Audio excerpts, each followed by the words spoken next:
you don't think I see you crying in your cars, but I do. Sometimes I can feel it at a red light, someone at my side trying to muddle through.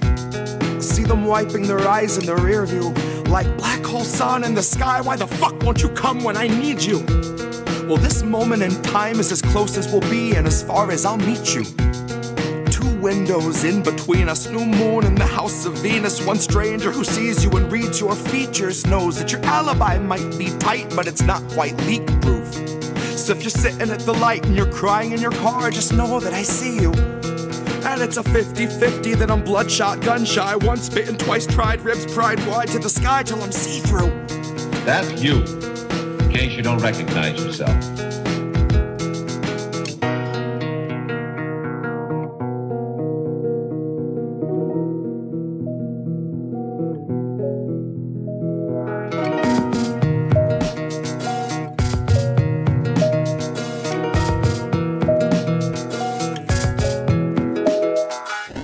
You don't think I see you struggling to breathe, but I do. I see you stumble in your everyday grief like I do. I try, but I do. I'm twice bitten too. My mind's split in two. My knuckles bright white from the 10 to the 2. And the song in my head is the theme for a fugue. A state of decay through the filter of corporate news, where they edit the grays and the blues. They whitewash the brown till they drown out the natural hues. And then it's just another fact to refuse, that the corporate ladders for hanging the company noose. Consider it one of your perks, after all it's communal in use. So you can come and hang till your legs go limp and they're shaking you loose. Now you watch 5 co-workers opt for the alternate exit, neatly suspended above where you wolf down your food. And your company gets its incentives embellished by harping on wellness, suggesting you'd best take time for your mental health after your 14 hours are through. Like we gave you a bottle to piss in and fixed up a noose on the crossbeam. Christ, what more can we do? So if you struggle to breathe any moment that you aren't asleep, then remember, most of Americans fear for their savings, fear for their shelter, fear for their babies. You aren't the fringe of exception, but rather a perfect example of capital's rule. And you're far less alone than the ruling class tells you is true. You're far less alone than the ruling class tells you is true.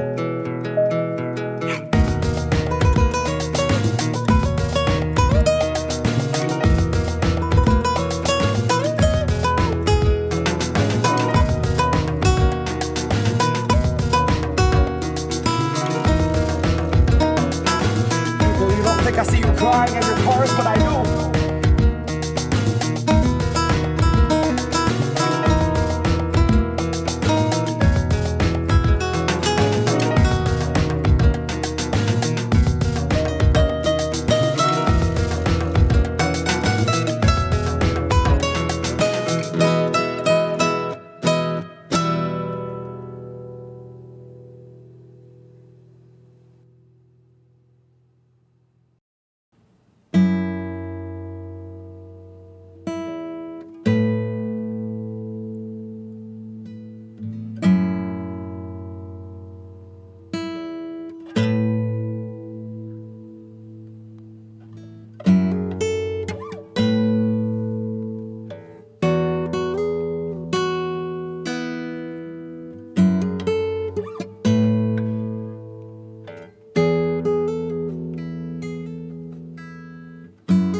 SWAT team took your neighbor today.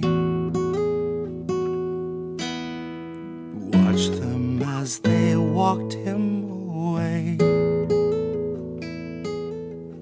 You told yourself extremists come in all different shapes. Met his eyes and lowered your gaze. Is it too late for us to ever change? When we are collecting the dust of better days, they're always watching us, but we're never safe. We're not meant to be safe, not meant to escape. We aren't meant to wake.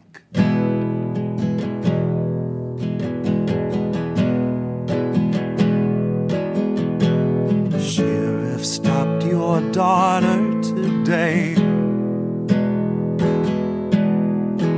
Pepper sprayed her twice in the face. He must have had good reason if he'd treat her that way. At least that's what they've taught you to say.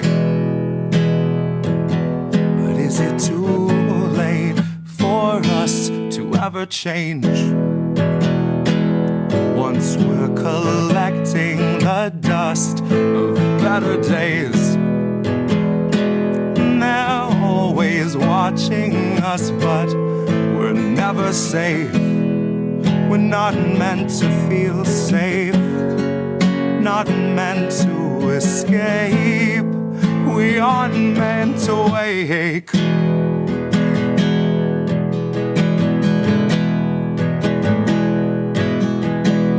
Feds arrived and had you detained. Said you'd made some posts they want changed. Tased you till you felt like you'd forgotten your name, or life before they had you contained. Life before they had you contained.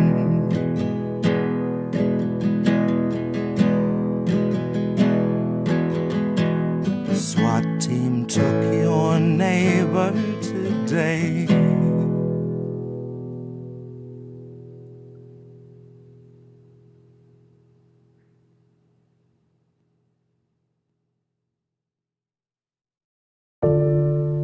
Maybe that's how it goes. We won't open our eyes, so we're the last ones to know. We're the last ones alive. Kept our enemies close. Wondered why we don't thrive while we're grasping at ghosts, counting backwards from 5. Counting backwards from 5.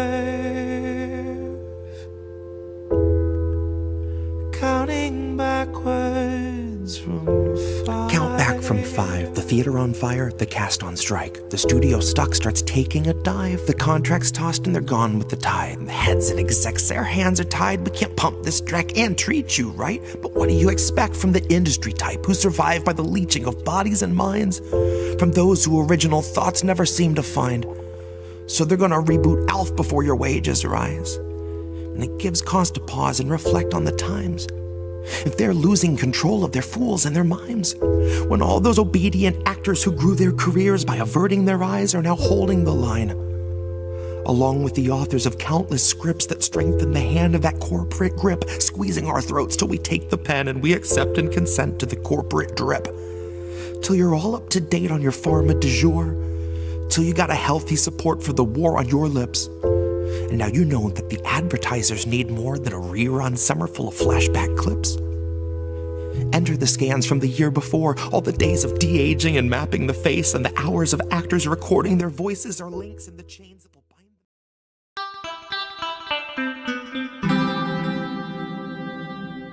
them. Who are these people? Who are these people? Hi, everybody. We're back already. It's Tuesday night. This week flew by, I swear. And I did 3 shows, so it makes more sense, I guess, because I'm more of a flow. But it doesn't feel like an entire week since I did this show last. Good to see everyone. I see some people are already over there in chat. Steve Gill. We're over live on Substack. That's now working and going. We're on 9 different platforms. This is Indie News Now Live, for those who are listening. I'm Indy, because people can't see my face, my little thing bouncing around. But but you can hear my voice. So hi, everyone. Hi, Lady Alex M. Good to see everyone. Okay.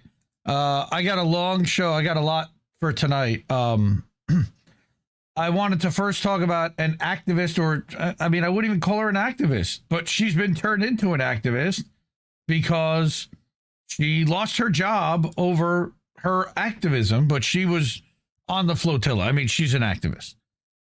She's somebody who feels very passionately about freeing Palestine and about exposing Zionism and countering the scourge that is Zionism, the murderous ideology that has manifested in so many different places and now caused a mass takeover of most of our media and land theft. We're going to talk about Lebanon tonight and what they're doing in Lebanon, which is not the first time by any stretch that we're doing that. So we got to keep talking about Lebanon because now there was a memorandum of understanding signed about some kind of way forward, but I don't see what Lebanon actually gets out of the deal that they signed, which is okay, other than maybe the bombs stopping, maybe, which we know that there's only a matter of time before they'll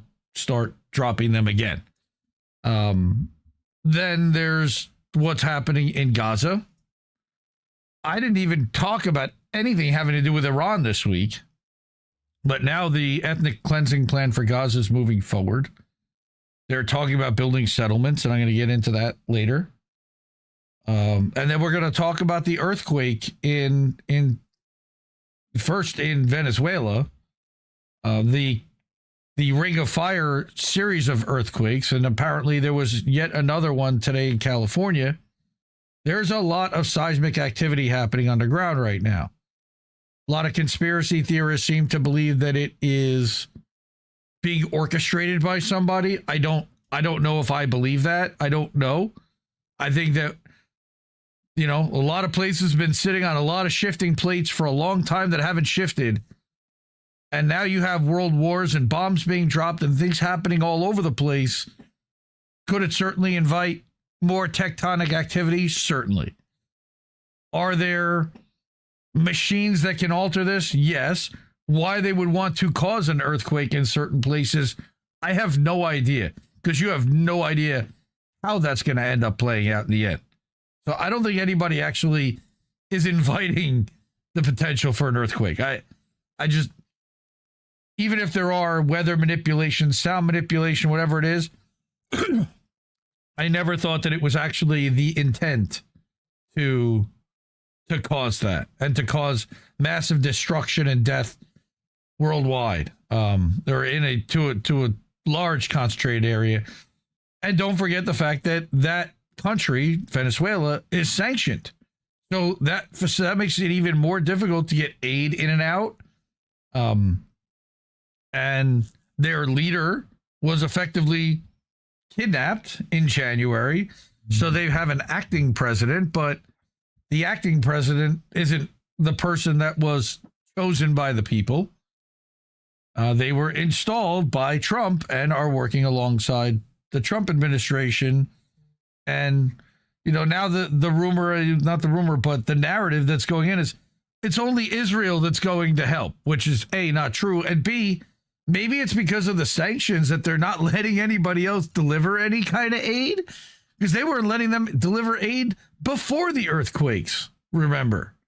All right. Alex Saab literally went to prison, the diplomat, for trying to get aid for the Venezuelan people. So a lot of people forget a lot of this stuff. And I know I'm just kind of ranting and getting myself into stuff a little bit. So before we get started, support independent media because we need it more than ever. All those people already have. Just about all of them are up there on that board right now or in chat. I love you all. Okay, Cash App, $, Indie News Network. If you do ko-fi.com/Indie News Network, you can pop a message up on screen while I'm live. At paypal.me/Indie News Network. Patreon.com/Indie News Network for the monthly. And then Substack, we're live at IndieMediaToday.com. Also a member of INN, that's Indie News Network. See that logo up in the corner. I also help publish the newsletter there every Friday at 5:45 Eastern. It's a recap of everybody's articles, video clips, live streams for the entire week across the entire network. And then IndieNewsNow.com. That's the name of the show, is Indie News Now Live, because a lot of the articles, a lot of the content that you're going to see tonight, you're able to link to. And I found originally by going to IndieNewsNow.com and scrolling through the pages to look for, or just keep doing the infinite scroll to look for content for every show. And I do this every week. It's over 100 sources, ad-free, and it just keeps loading more and more and more articles from nothing but trusted sources. So I built that for everybody else for free. IndieNewsNow.com. Go check it out. Subscribe there, bookmark it, and go make it your homepage, because every time you come back, it'll look different. All right. So I would like to get to this lady. I don't know how many of you have heard of her. Her name is Jennifer Koonings. Okay, and I know I'm not showing this yet. I'm refreshing and I'm bringing up the video because thanks to the lovely Instagram. I am being investigated by the American Nurses Credentialing Center over allegations that I engaged in targeted, aggressive harassment towards individuals based on perceived national origin, making me in violation of their code of conduct in that I acted in a manner unbecoming to the nursing profession. I'm not gonna lie, opening this letter to read that my nurse practitioner board certification may well be suspended or revoked, rendering me essentially unable to practice, and I started laughing. I started laughing because this, to me, means that Zionists are down so bad that teaching me a lesson is still on the agenda. Jokes aside, though, these allegations against me are just wrong. I didn't make any assumptions about where these individuals were from. They told me they were from Israel, you know, the entity occupying Palestine and currently committing a genocide, as confirmed by every reputable human rights organization, physicians, along with the UN. And after learning of their national origin, I asked, were you guys in the IOF? IDF. The IOF. You were in the IOF. IDF. I wanted to give them an opportunity to denounce the genocide or state that they refused to participate in the genocide before I assumed a reasonable assumption, given that military service in Israel is obligatory. I asked these individuals, how many babies did you kill? How many women did you rape? You didn't kill babies? How many children did you rape? And despite this line of questioning, along with the fact that Israel is committing a Holocaust in Palestine and has turned Gaza into a mass grave, that Israeli security forces regularly kill babies, committing infanticide, as well as systematically rape and torture Palestinian hostages, the individual on the right states, What they say? I've run my country. Really proud. and as I left, this individual shouted at me, Them again. Why are they all the same? I'd kill them again? So you're saying that you killed them, Palestinians, and you want to do it again? Sounds like a war criminal to me. And the individual on the left, The entire world fucking is talking about it. sure looks like he directly participated in the brutal military occupation of Palestine. I deny the claims made by the ANCC that my actions were targeted or aggressive. I did not engage in any aggressive or physical behavior. I did not touch these individuals. I only used my words. Fuck Israel! Fuck Israel until the day I die! I also reject the claims made by the ANCC that I engaged in conduct unbecoming to the nursing profession. Conduct unbecoming to the nursing profession is supporting genocide and participants of said genocide. I have been the subject of a targeted doxing and smear campaign by StopAntisemitism.org and others, and I believe that these actions by the ANCC are a continuation of that retaliation against me for my anti-genocide stance. So yes, that's right. They are working on stripping me of my board certification and nurse practitioner license, all because I do not support genocide. Okay. Well, I already told you guys that it doesn't matter what you do to me. It's not going to change the truth. And you will never get me to take back anything that I said. Hardcore, totally with her. I don't have any problem with anything she said. She asked she was respectful, somewhat. I mean, considering who she's talking to, they're in her city. War criminals sitting in New York City, openly admitting and proudly, bragging about the fact that they killed people and would kill them again. I probably would have said the same thing that they did. And maybe because I'm a man, it might have even become a physical confrontation. But these guys are in another country. They know to behave at this point, and they know that they've already done the worst thing that you could possibly do. So there's nothing that they could do at this point that would be worse. Now, I was going to point out again, she mentioned that she was being targeted by Stop Anti-Semitism. That was just 3 months ago. She's literally named here as the anti-Semite of the week. We know that our friend Gen X Girl 1994 was also targeted by this organization, as have a lot of other Guy Christensen, a lot of other people who have spoken out against the genocide. Jennifer, that she's literally, it's cost her her job. She's been publicly outed and doxxed, and anyone who's an Israel supporter, they've been smearing her amongst their own community and sharing her name and her picture to try to ruin her life, her reputation, and stop her from potentially being able to get another job. They're now looking to strip her of her board certification. She's a licensed nurse. Like, she went to school for this. She takes care of patients. I'm sure they would say, well, what happens if she treats a Zionist or somebody with an Israel flag? Yeah, anti-Zionists don't behave that way. That's how Zionists behave, which is why they're asking the question in the first place, because a Hippocratic oath says you treat the patient regardless of whom. Dr. Mark Perlmutter, who's the other one that I just had on, I showed his video a couple of weeks ago. Follow me for more horrible shit. So big, I like what she's doing. There's another video that she put out the other day. This is called, Is This the Biggest Flex Yet? She said she has lawyered up. So let's see what's going on here. More about attacking her licensing. Whatever's going to happen, like whatever. I'm prepared for whatever's going to happen, like whatever. Obviously, the cards are stacked against me. They're stacked against all of us.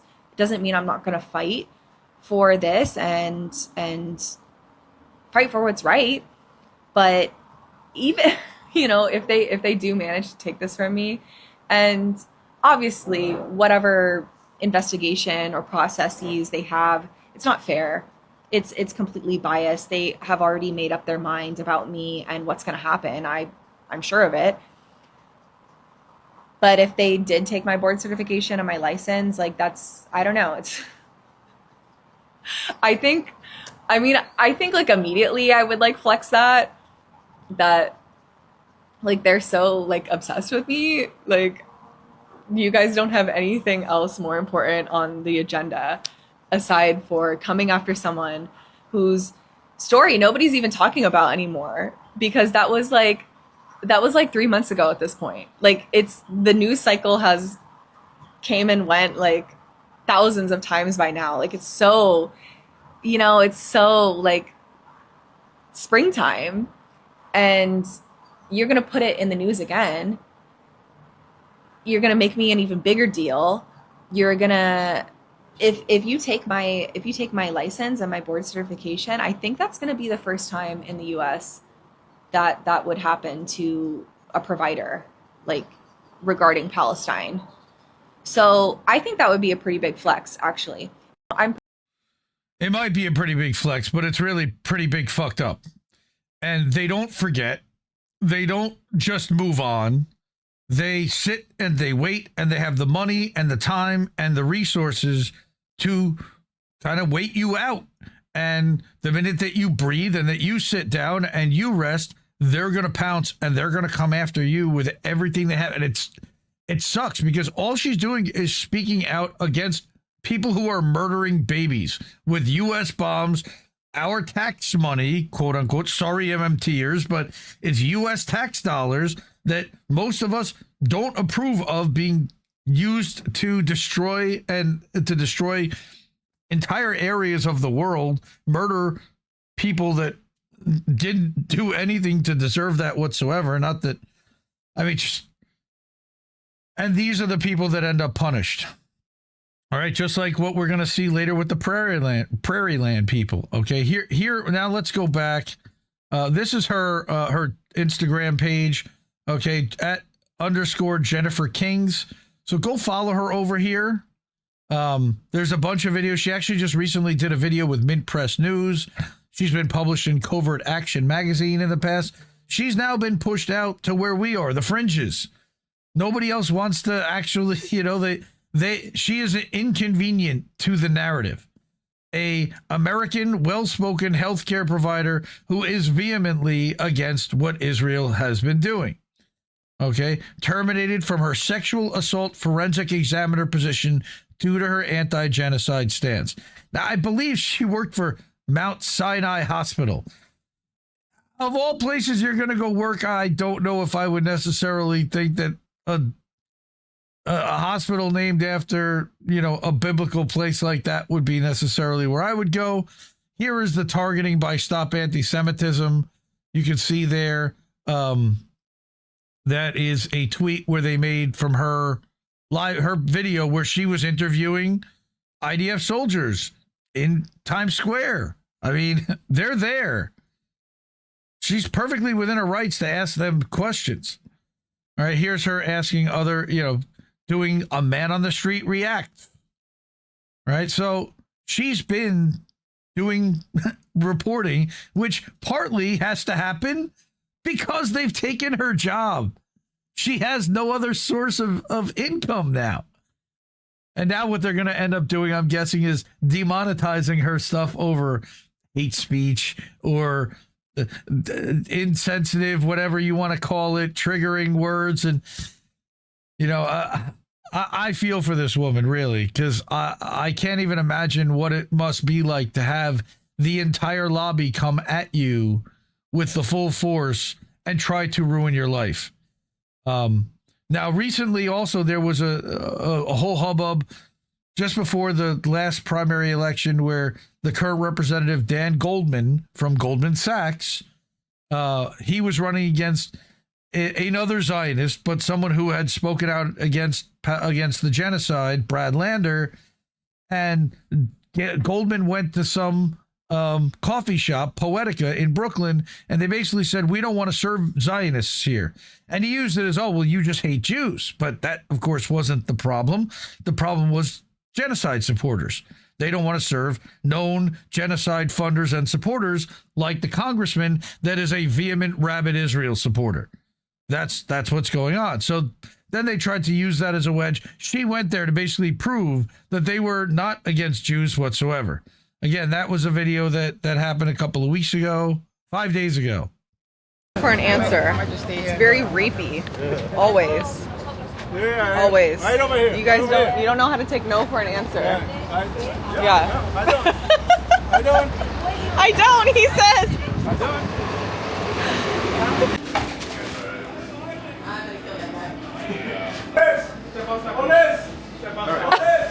I want to buy coffee. She just went in to get a drink of coffee. Oh.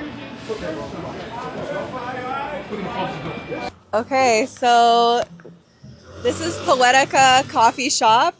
They are being investigated by the Justice Department, Civil Rights Investigation. And the Zionists in New York City are accusing them of being anti-Semitic, all because they returned $9.50 to Representative Dan Goldman.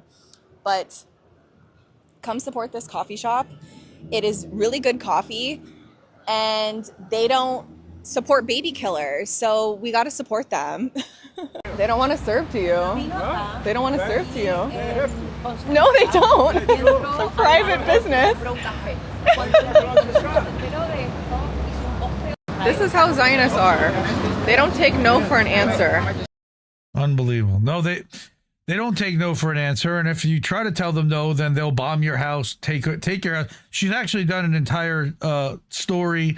I know some other people have talked about it also, about this stuff, how the Zionists are trying to steal homes from people who've owned homes for years. They go and they write a new deed or a title that says that they now own the home, and they get the cops to actually evict people from the home that they've lived in for decades, even though they never actually completed a transaction to sell it. But by paperwork, they've now lost their home. I know Sabby, I believe, did a whole thing about this. So go follow this woman again, _ Jennifer Kings. I like what she's been saying. I can't promise she's always going to get it right, of course. Now let's also remember that, look, she's being targeted, and that all over the world, remember that people are conspiring to make sure that she does not ever have another job. If she loses her board certification as a nurse, that certain things are going to necessarily not be available to her, or doors that will not be open to her, specifically because of her position on Israel and Palestine. All right. And part of that is a network of Mossad's secret allies or helpers face up that there too. They call the Sayanim. I did this article. I read this article 2 years ago. July. This was put out on June 30th, 2 years ago today. Okay. We did a live stream where we talked about the Sayanim. And these are the Mossad's helpers, influential business people all over the world that Israel and the Mossad leverage at certain times, and when it's important, to do their bidding on their behalf. People that they have had kind of put in place, almost like a Hydra, if you want to refer to it, looking at it in Avengers terms. All right. But yeah, so you can find that on Indie Media Today. And if you just search the word Mossad or Sayanim, Sayanim, all right, you can find that there. I think if you even search the word helpers, because it searches all the text in all the posts, it'll actually find it. Yeah, you know what? Let me do that. Let me search helpers. You go to IndieMediaToday.com. Look at that. The first thing that comes up are the first two entries. So you can just find it by going to IndieMediaToday.com and search helpers. It's also this clip is also at Indie Media, INN's YouTube channel. So I wanted to point out that we've been talking about how Israel has been targeting activists to try to ruin their lives, to get them debanked, to get their jobs, get them terminated from their jobs, stop them from being hired for new jobs. They are vicious, ruthless, and then they turn around and say, well, what do you mean?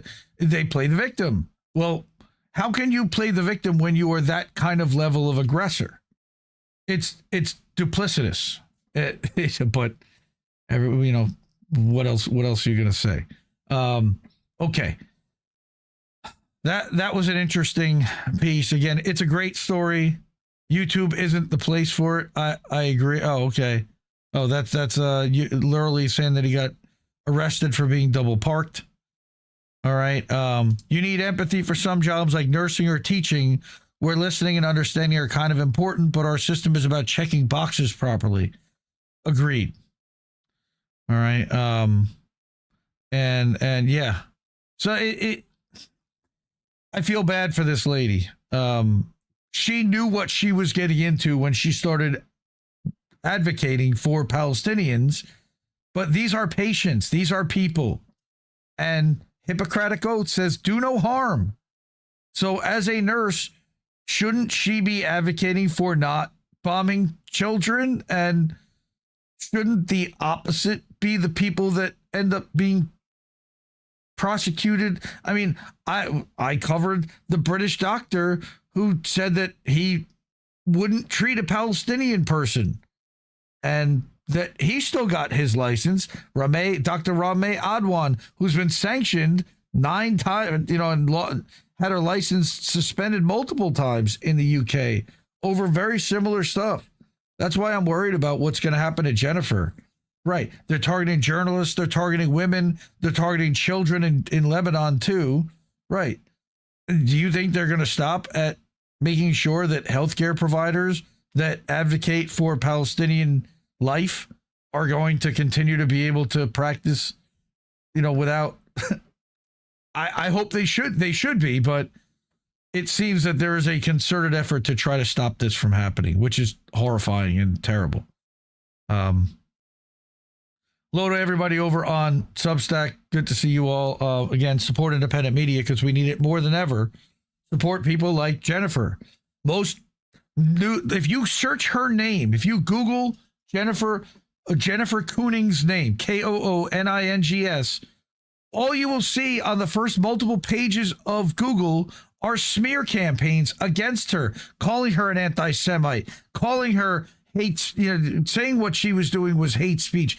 It's horrifying when you have this level of campaign from corporate media trying to drag your name through the mud. Like, I was just trying to see, is she on Twitter? I couldn't even find a link to a profile of hers in 3 pages. She's on Instagram. She's also on Upscrolled, for those of you who are on Upscrolled. She's not very active on there, but she does have an account. Her main account seems to be Instagram, and then she also has a YouTube. So follow her over there. Again, support independent media. Jennifer has to be independent because corporate media is certainly not giving her a fair shake.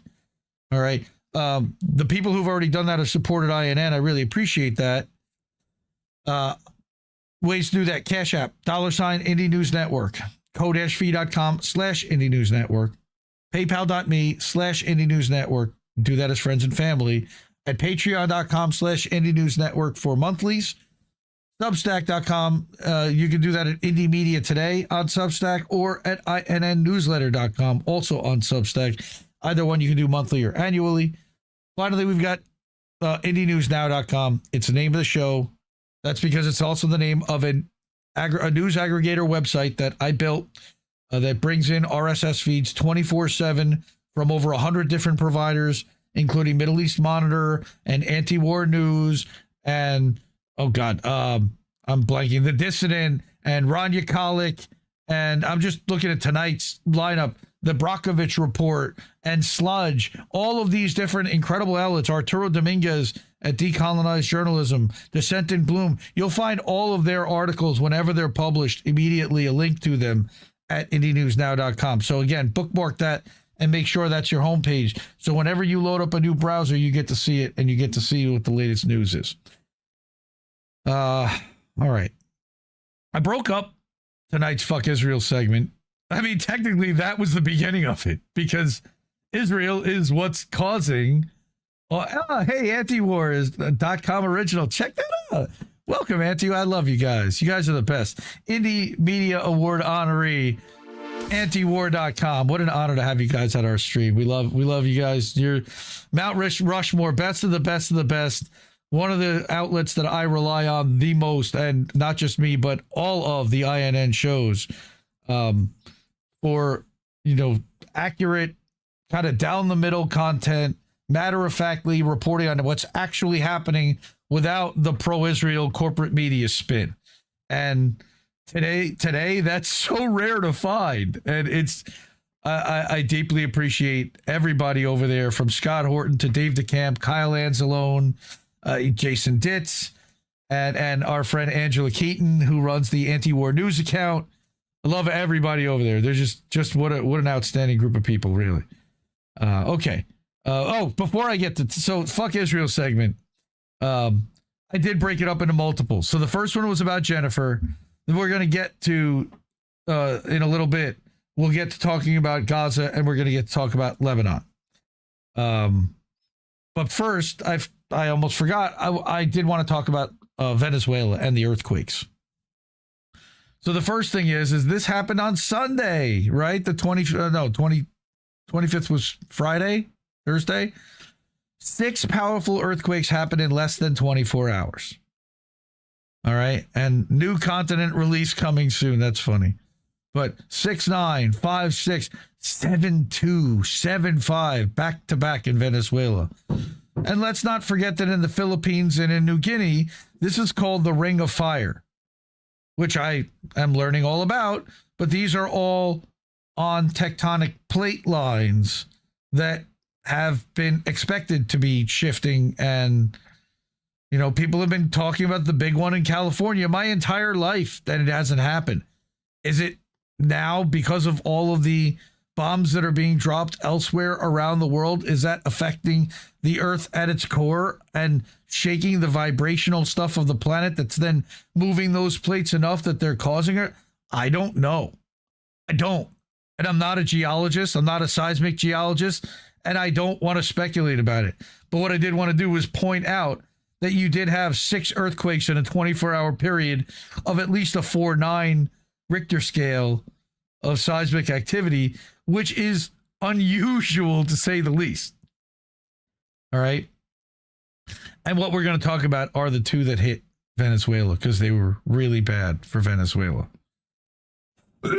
Old Man Barker, a lot of people do feel that way. I personally do not, because there's a lot of good people in California I would not want to lose. I get it. But no, don't let California fall into the ocean, please. There's a lot of good people in California I don't want to lose.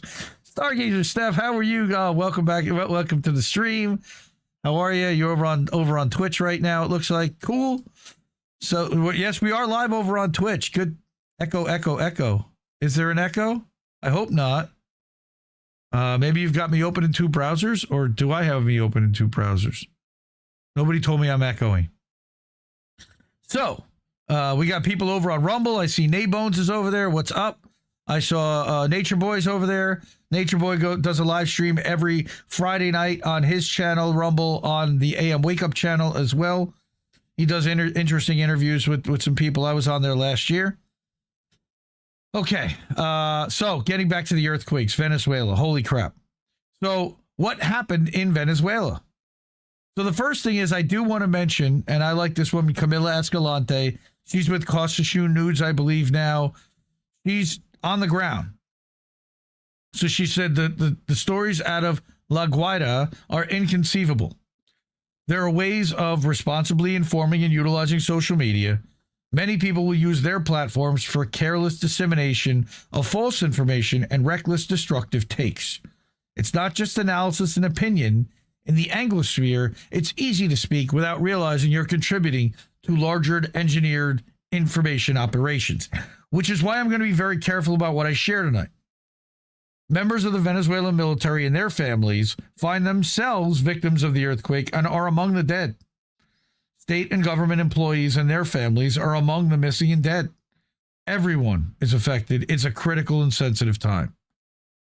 Some headlines are just flat out fake. Abandoned children in Parque del Este, tsunami warnings, claims about the condition of the viaduct, claims that the Bolivarian government impedes the entry of supplies to La Guaira, all false. There's never been a better time to evaluate whether information is official and consider what potential future scenarios one might be contributing to with the replicating of unverified information.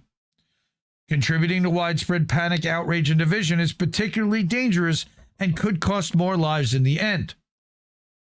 Venezuelans are acutely aware that los mismos helicópteros que se llevaron a Maduro, okay, that's the same helicopters that took Maduro, ahora mismo están en Maiqueta bringing aid to and their call remnants to lift the economic blockade. Their call remains to lift the economic blockade, meaning that now are the same helicopters in Maiqueta bringing aid, and again, the call remains of Venezuelans to lift the economic blockade. In countries like the U.S. and Canada, people and organizations should fight against the ongoing violence and coercion the U.S. has imposed on Venezuela before and since January 3rd, when they kidnapped Maduro, and take action against the economic blockade imposed on Venezuela by the U.S. and its allies, which caused over 100,000 deaths in Venezuela for years prior to these earthquakes.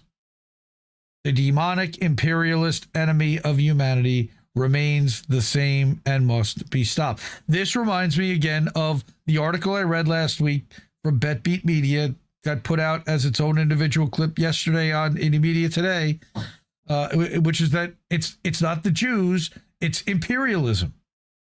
It's the face of imperialism, which changes faces throughout history, but it's the same messaging throughout time. It's power. Power beating up the powerless, stealing from the powerless.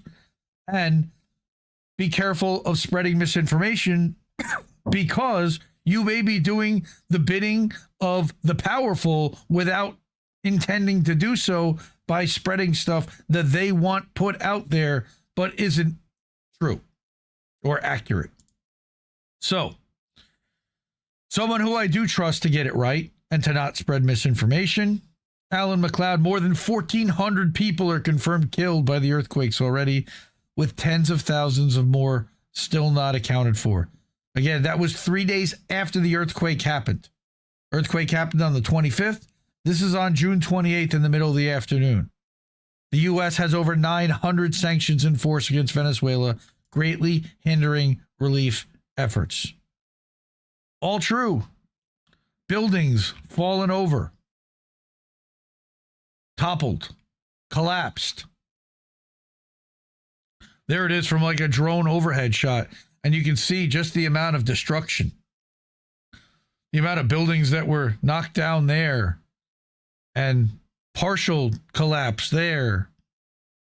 I mean, all this stuff is going to that's going to need heavy equipment to come in and knock stuff down, reinforce, and rebuild.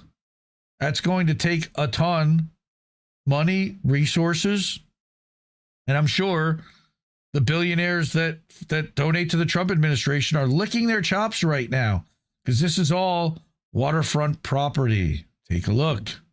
Beautiful beaches and waterfront. This is very valuable property.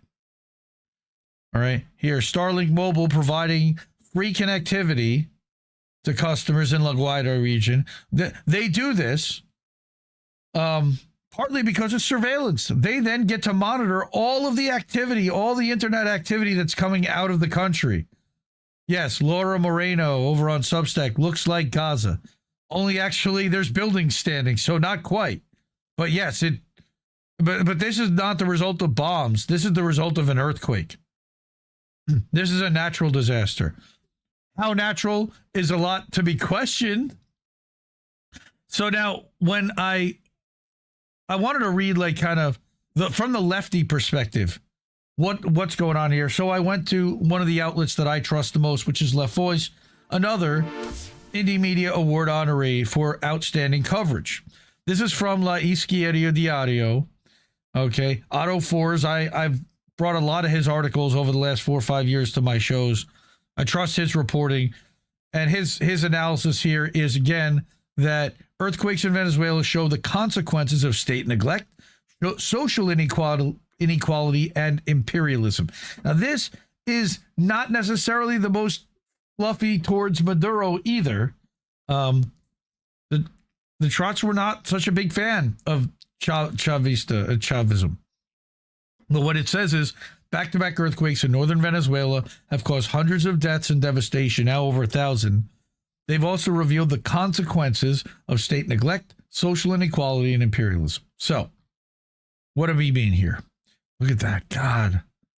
One of my absolute nightmares is to be in a building when it's falling over. I think there's a movie, San Andreas with The Rock, where he's in a movie where he's literally in a building as it's toppling over. That is like my absolute like nightmare. So 2 powerful earthquakes hit northern Venezuela on June 24th. That was 6 days ago, causing hundreds of deaths and thousands of injuries. Neighborhoods, including in Caracas, have been left in ruins. While Venezuelans try to recover from this natural disaster, one thing is clear. Their plight is made far worse by the years of economic and social crises, as well as imperialism. The impact of the earthquake is concentrated in decaying working-class neighborhoods plagued by these precarious living conditions where people have less capacity to evacuate and face greater hurdles to rebuilding their lives. While acting President Delcy Rodriguez has mobilized state resources to help the recovery effort, the past 2 days have revealed the severe limits of this response. Government teams have yet to reach many areas, still, and some volunteers have resorted to working with their bare hands to help dig victims out from under the rubble. Hospitals, meanwhile, are overwhelmed. And I'll go back to Laura Moreno's comment over on Substack, looks like Gaza. These conditions are the predictable outcome of years of state neglect and social inequality, which have left 2/3 of the people in Venezuela living in poverty and precarity, with poor access to basic services like healthcare. While many in the United States see this as a consequence of socialism, the truth is that Venezuela was never really socialist. Even under Hugo Chavez and Nicolas Maduro, the country remained capitalist. Venezuela has never expropriated the national bourgeoisie, and it has a large private sector, aided by Maduro's deals with dozens of foreign multinationals to sell off energy assets. Again, that was happening before they kidnapped him. As profits from the oil industry in particular kept bankers and businessmen wealthy, the Venezuelan masses received limited benefits via social programs. But as this wealth dried up, the government could offer nothing to the country's working class and poor besides economic and social crises, because they leveraged the national they gave away the natural resources. But the crises facing Venezuelans today cannot be left at the feet of Chavez, Maduro, or even the Rodriguez administrations alone. Imperialism has always played a devastating role. God, I'm hearing a theme. For years, the United States in particular has imposed crippling sanctions, which have hit Venezuela's working masses the hardest. As we've written before, quote, sanctions are a tool of economic warfare. They have deadly consequences for the working class and poor, including in Venezuela, who suffer from shortages of food, fuel, and medicine. As part of its campaign domination against Venezuela since January 3rd, and President Trump's neo-colonial offensive, the Don Roe Doctrine, the U.S. has tightened these sanctions. You'd have thought now that he's named himself basically acting president of Venezuela, he would take care of the people. No, not just the opposite. In this sense, discussions about rescue and reconstruction following this earthquake cannot be separated from the fight against imperialism in the region. After all, far from being a neutral mechanism of solidarity, humanitarian aid can also be used as a tool for political coercion. Now rumors today that the Clinton Foundation, the Clinton Global Initiative, is now working to restore stuff down in Venezuela. Sounds a lot like Haiti 2010, where they ended up getting billions of dollars in U.S. government money, but Haiti never got rebuilt. Nor can we overlook the importance of independent self-organization of the Venezuelan masses, who now must both fight the Rodriguez government's subordination to international imperialist interests and demand that the cost of reconstruction not fall on those already bearing the brunt of Venezuela's crises. I don't know who else it's supposed to fall on other than maybe an IMF loan, which is what the rest of the world wants. A World Bank IMF loan. Then that puts the country in debt, and the resources then become part of the billionaire class. Rather, emergency resources must be allocated toward the urgent needs of the working class and poor. That's a nice sentiment, but never going to happen. As our comrades of the League of Workers for Socialism declare, quote, in the face of this tragedy, solidarity with the affected working families and the Venezuelan people is essential. Immediate aid is indispensable for rescue efforts, treating the injured, and supporting those who've lost everything. But alongside this urgent response, it is necessary to open a discussion about the social conditions that transform a natural phenomenon into a major catastrophe for the working class, and about how reconstruction will be organized in the coming days, months, and even years in a country that's endured more than a decade of economic crisis, deteriorating public services, and the impact of U.S. blockade and sanctions. Unquote. I'm sure that Jared Kushner and his buddies are, again, licking their chops to get at the reconstruction projects.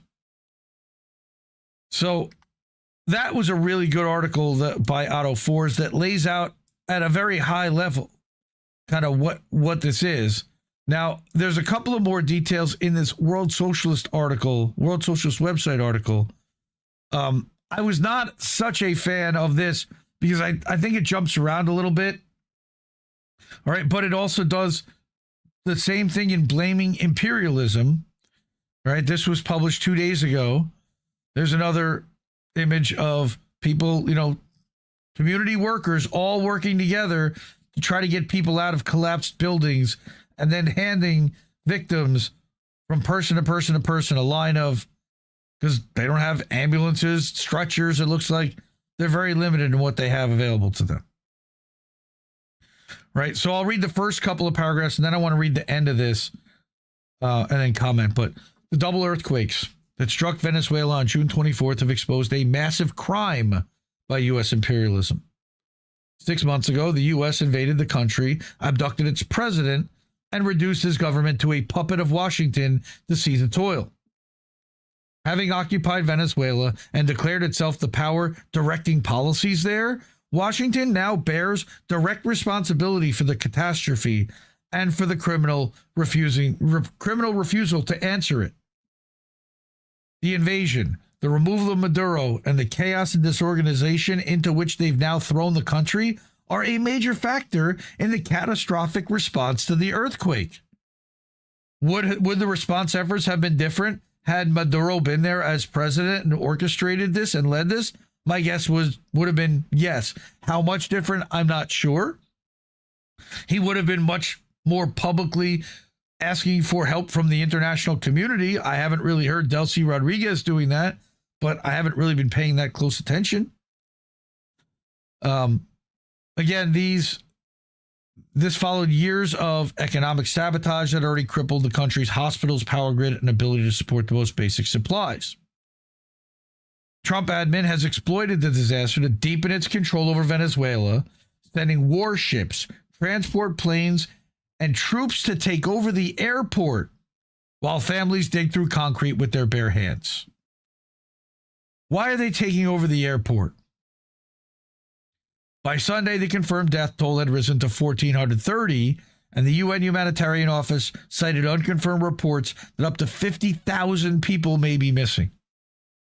An analysis of satellite images published by El País found that the destruction follows precisely on the line of the San Sebastian Fault, from Katia Lamar through La Guaira and the international airport to La Carabaleda, right? A densely populated coastal corridor.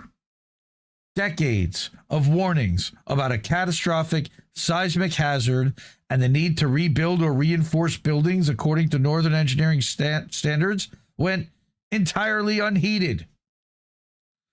So this is why they're blaming even the Maduro administration. Though they were hampered by sanctions, they still were getting capitalistic money from Chevron and other organizations that didn't have sanctions imposed upon it. Were all of those profits taken to be given back to the people? I don't know. I don't believe so. But that would be speculation on my part.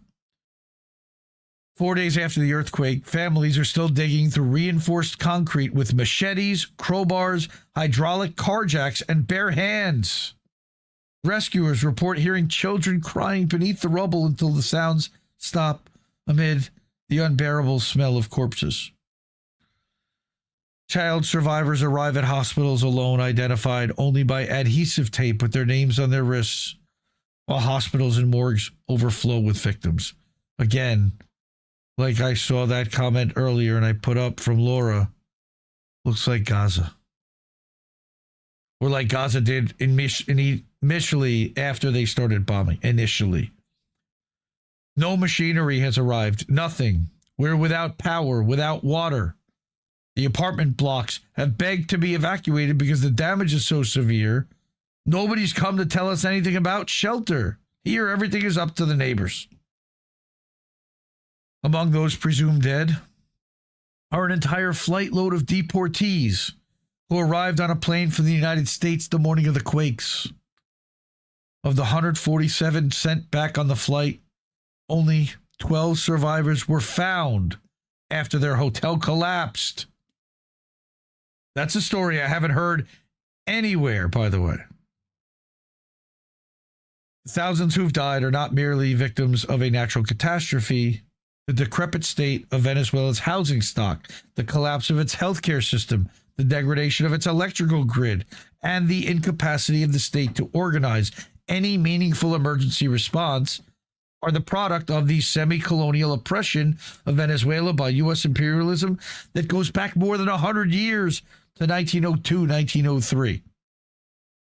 And again, this is a long delve into the history. All right. She then gets into Hugo Chavez, which provoked mounting hostility. I'm going to skip down. All of this culminated in the events of January 3rd, 2026, when the Trump admin dispatched special forces to abduct President Maduro in what amounted to an unprovoked war of aggression to gain control over oil and key minerals. Unprovoked. He did not attack anyone. A reminder, just like Iran did not attack anyone. In the 6 months since, Venezuela has been transformed into a semi-colonial protectorate under the so-called Trump corollary to the Monroe Doctrine. Again, the Donroe Doctrine. This is the Shield of America stuff that Kristi Noem is in charge of, believe it or not. Laws rammed through the Chavista-led National Assembly have surrendered the world's largest proven oil reserves and major gold deposits to Washington and its corporate partners. Treasury Secretary Scott Bessent said publicly, quote, "The United States is directing policies in Venezuela at the moment," unquote. So how can it not be responsible for all the relief efforts? The collapse of dozens of buildings on June 24th and the wholly inadequate emergency response can only be explained by this century of semi-colonial oppression. While selfless rescue teams from the U.S. and other countries will save lives, Washington has primarily sent a military invading force. 2 U.S. warships, the Fort Lauderdale and Billings, are deployed in Venezuelan waters, not to help, but to blockade people from bringing help. 5 C-17 Globemaster transport aircraft are ferrying a contingency response element to take over management of Simón Bolívar International Airport from Venezuelan aviation authorities. Why? So that they can manage the military air traffic that's coming in and out, and now they're using it as their own military airbase. MV-22 Ospreys, UH-1Y Super Huey helicopters, and Army CH-47 Chinooks pre-staged on Curacao complete the picture. So now they're just using the entire country as a military base. This military footprint is entirely consistent with the operations that Washington and the government, headed by the U.S. puppet acting President Delcy Rodriguez, have already been conducting jointly in Venezuela's interior.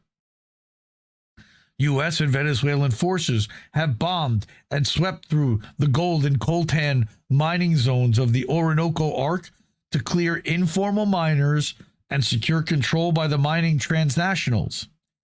Operations that included the extrajudicial killing of Hector Guerrero Flores, the alleged Tren de Aragua leader. You mean the organization that never really existed? Late Thursday, Major General Kevin J. Girard of the U.S. Marine Corps arrived in Caracas to direct Southcom's operations and become the de facto colonial administrator.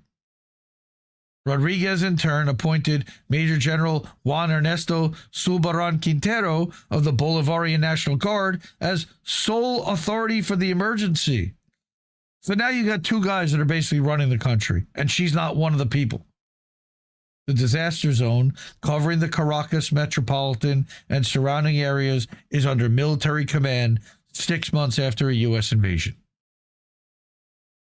Again, the parallel with the Haiti earthquake in 2010 is chilling.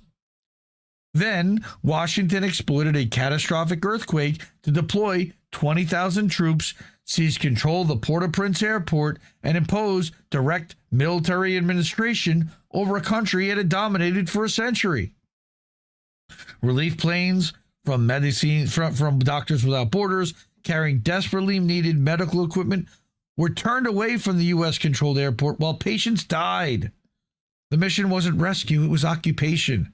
That, again, was 2010 Haiti. And the Clinton Global Initiative was the only organization that was allowed to bring relief in.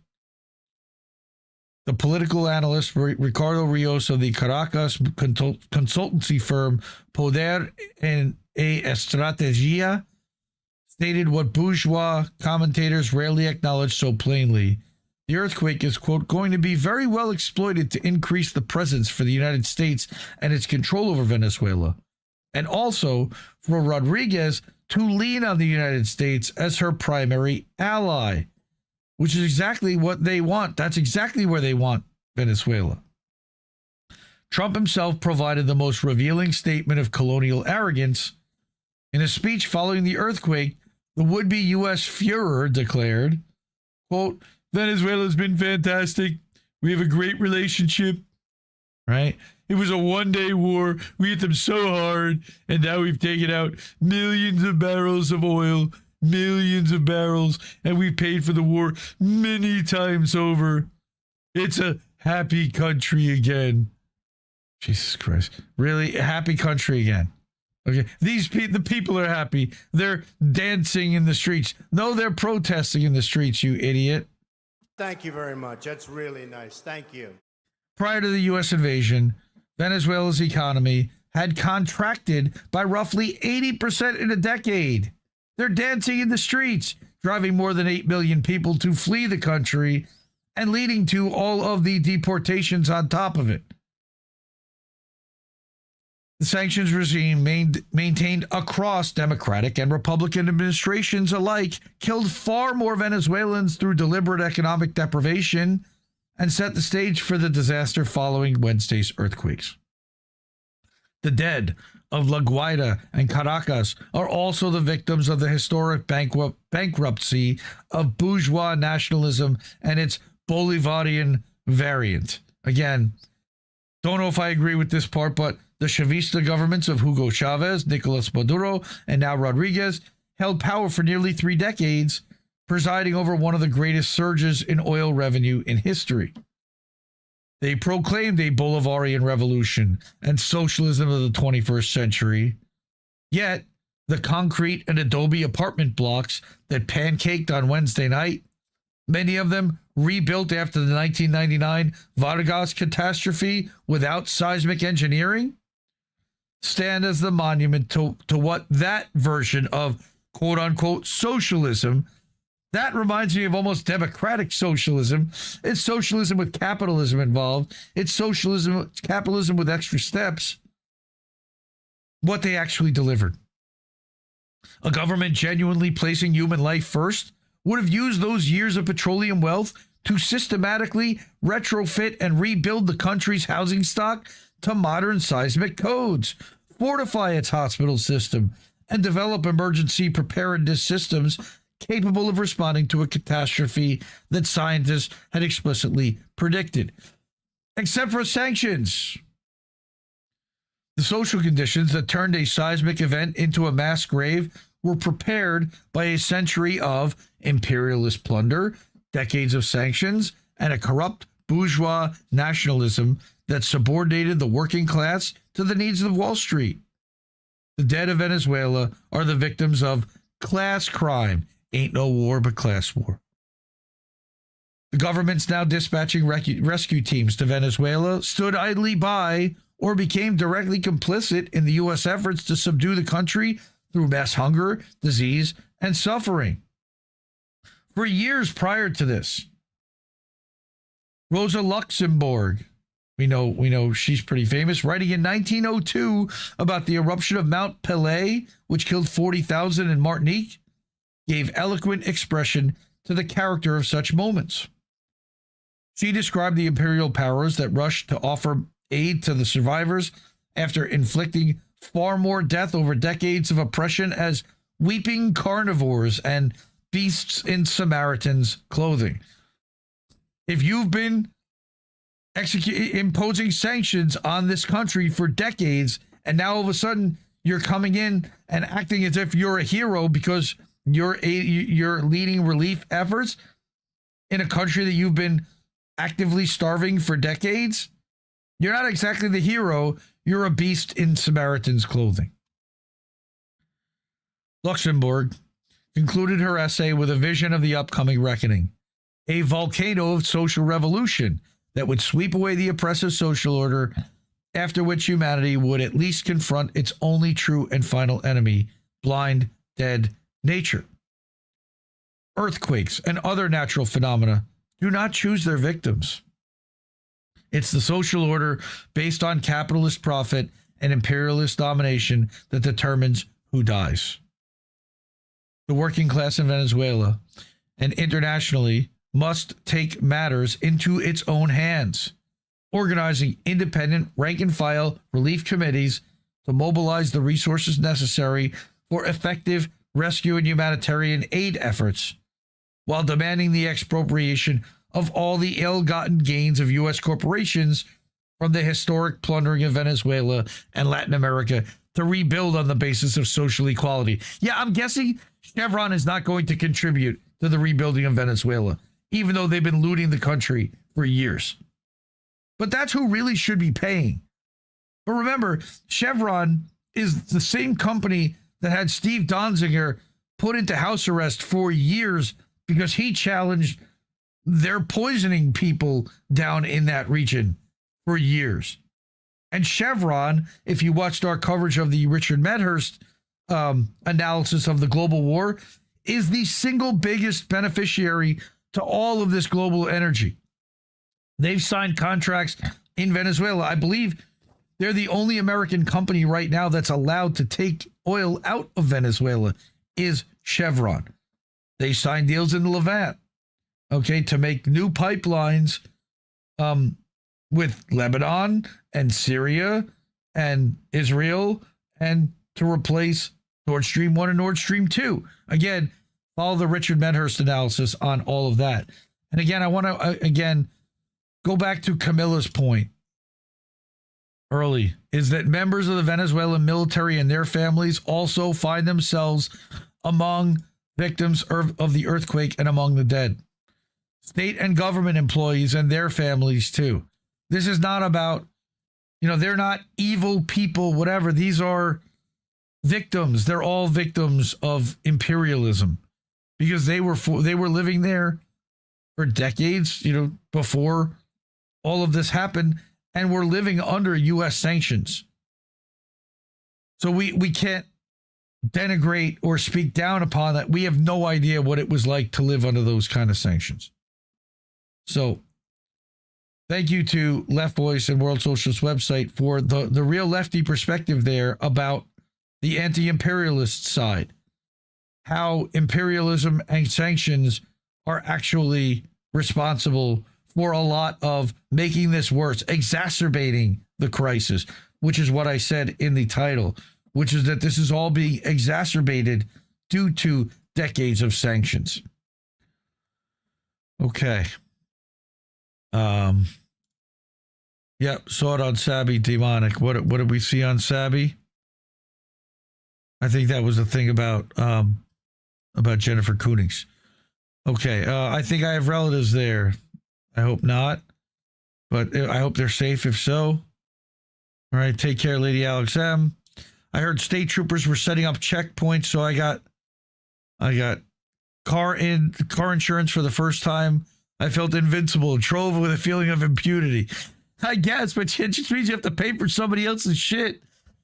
It's not insurance, it's in case shit. I have to buy in case shit happens. Then I'm covered. Sort of. But you got to pay for that every month. You either pay now or pay later. You're paying either way. All right. Support independent media because we need it more than ever. Ways to do that are up there. People who've already done so are up there also. Cash App, $, Indie News Network. Code-V.com/Indie News Network. PayPal.me/Indie News Network. Over at Patreon.com/Indie News Network. You can do that monthly or at Substack. We're live there now. Hello to Laura and everybody else over on Substack. We give you some hearts over there. That's at IndieMediaToday.com, or we have another Substack for the network, INN, at INNNewsletter.com. Makes sense? And then IndieNewsNow.com. Left Voice, Asal Rod, I believe Kosashu News, and others. I have the RSS feed for all of those going to IndieNewsNow.com. You get 24/7 unfiltered, ad-free news from independents who I've vetted and trust without any spin, filter, or corporate media Zionism in your way. All right, let's go back to this. Hi, everybody. It is almost time for Fuck Israel, because we do that every week. Now it's time. So really the Jennifer Koonings segment and how their Stop Anti-Semitism has been targeting her, doxing her, and also trying to get her license pulled from being a registered nurse, messed up.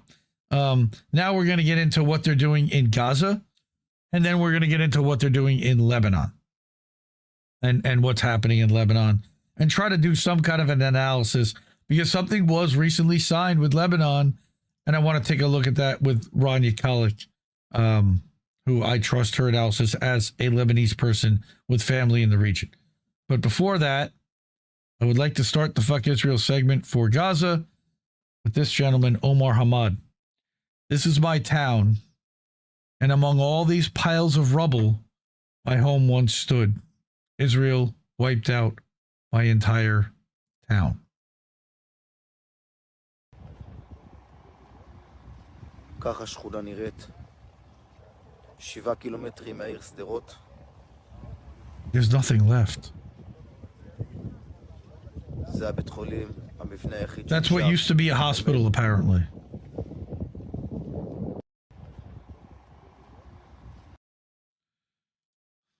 Just to show you. So while we showed the earthquake, it doesn't look like that. You can actually see the buildings, and you can see people, and you can see roads, and here it's literally just rubble and dirt. Asal Rod, this one broke me. I just saw a little girl in Gaza, barely more than a baby, in a blood-soaked shirt, and the back of her head split open. She was killed, along with her mother, because Israel is killing Palestinians every day. Now, she didn't say that she just was in Gaza. She saw a video or a picture of a little girl in Gaza. But of course, everyone's like, you're not in Gaza. You're in California. You're a liar. No, she did not say that she was in Gaza right now. What she said was she saw a picture of a girl in Gaza. The decline in reporting isn't just because the genocide ever stopped. It's because Israel killed the journalists, and their Western colleagues want you to believe there's a quote-unquote ceasefire. Only Israel never stopped ceasing fire. Because fuck Israel. Now, on top of that, I brought our friend, the dissident, one of the INN co-founding members, and I include all of his articles every Friday in the INN newsletter. Israel continues to smear and slaughter journalists in Gaza. And this was Friday, the 25th. Okay, Israel has targeted and killed yet another Palestinian journalist in Gaza, this time Ahmed Wisha, a photojournalist for Al Jazeera, who was killed in, quote, an Israeli air attack on central Gaza's Bureij refugee camp, making him the 12th Al Jazeera journalist killed by Israel in Gaza. Fuck Israel. His murder came weeks after his brother Mohammed, who also worked for the Doha-based network, was killed in deliberate Israeli shelling of his car. Israel took credit for his murder, claiming without evidence, trust me, bro, that he was a resistance fighter. Anyone over the age of 18 to them is a resistance fighter. Anyone that's managed to survive for the last 3 years. Journalist Sharif Abdel Kudus reported, quote, Ahmed was killed Saturday as he was still mourning the death of his brother, Mohammed, who was assassinated by Israel in an airstrike of his car west of Gaza City in April. The Israeli military openly bragged about killing Mohammed at the time, claiming, as they always do without evidence, that he was Hamas. They did the same, actually, with Ahmed. The Israeli military confirmed to AFP that they had killed him, and they said he was, quote, a Hamas terrorist.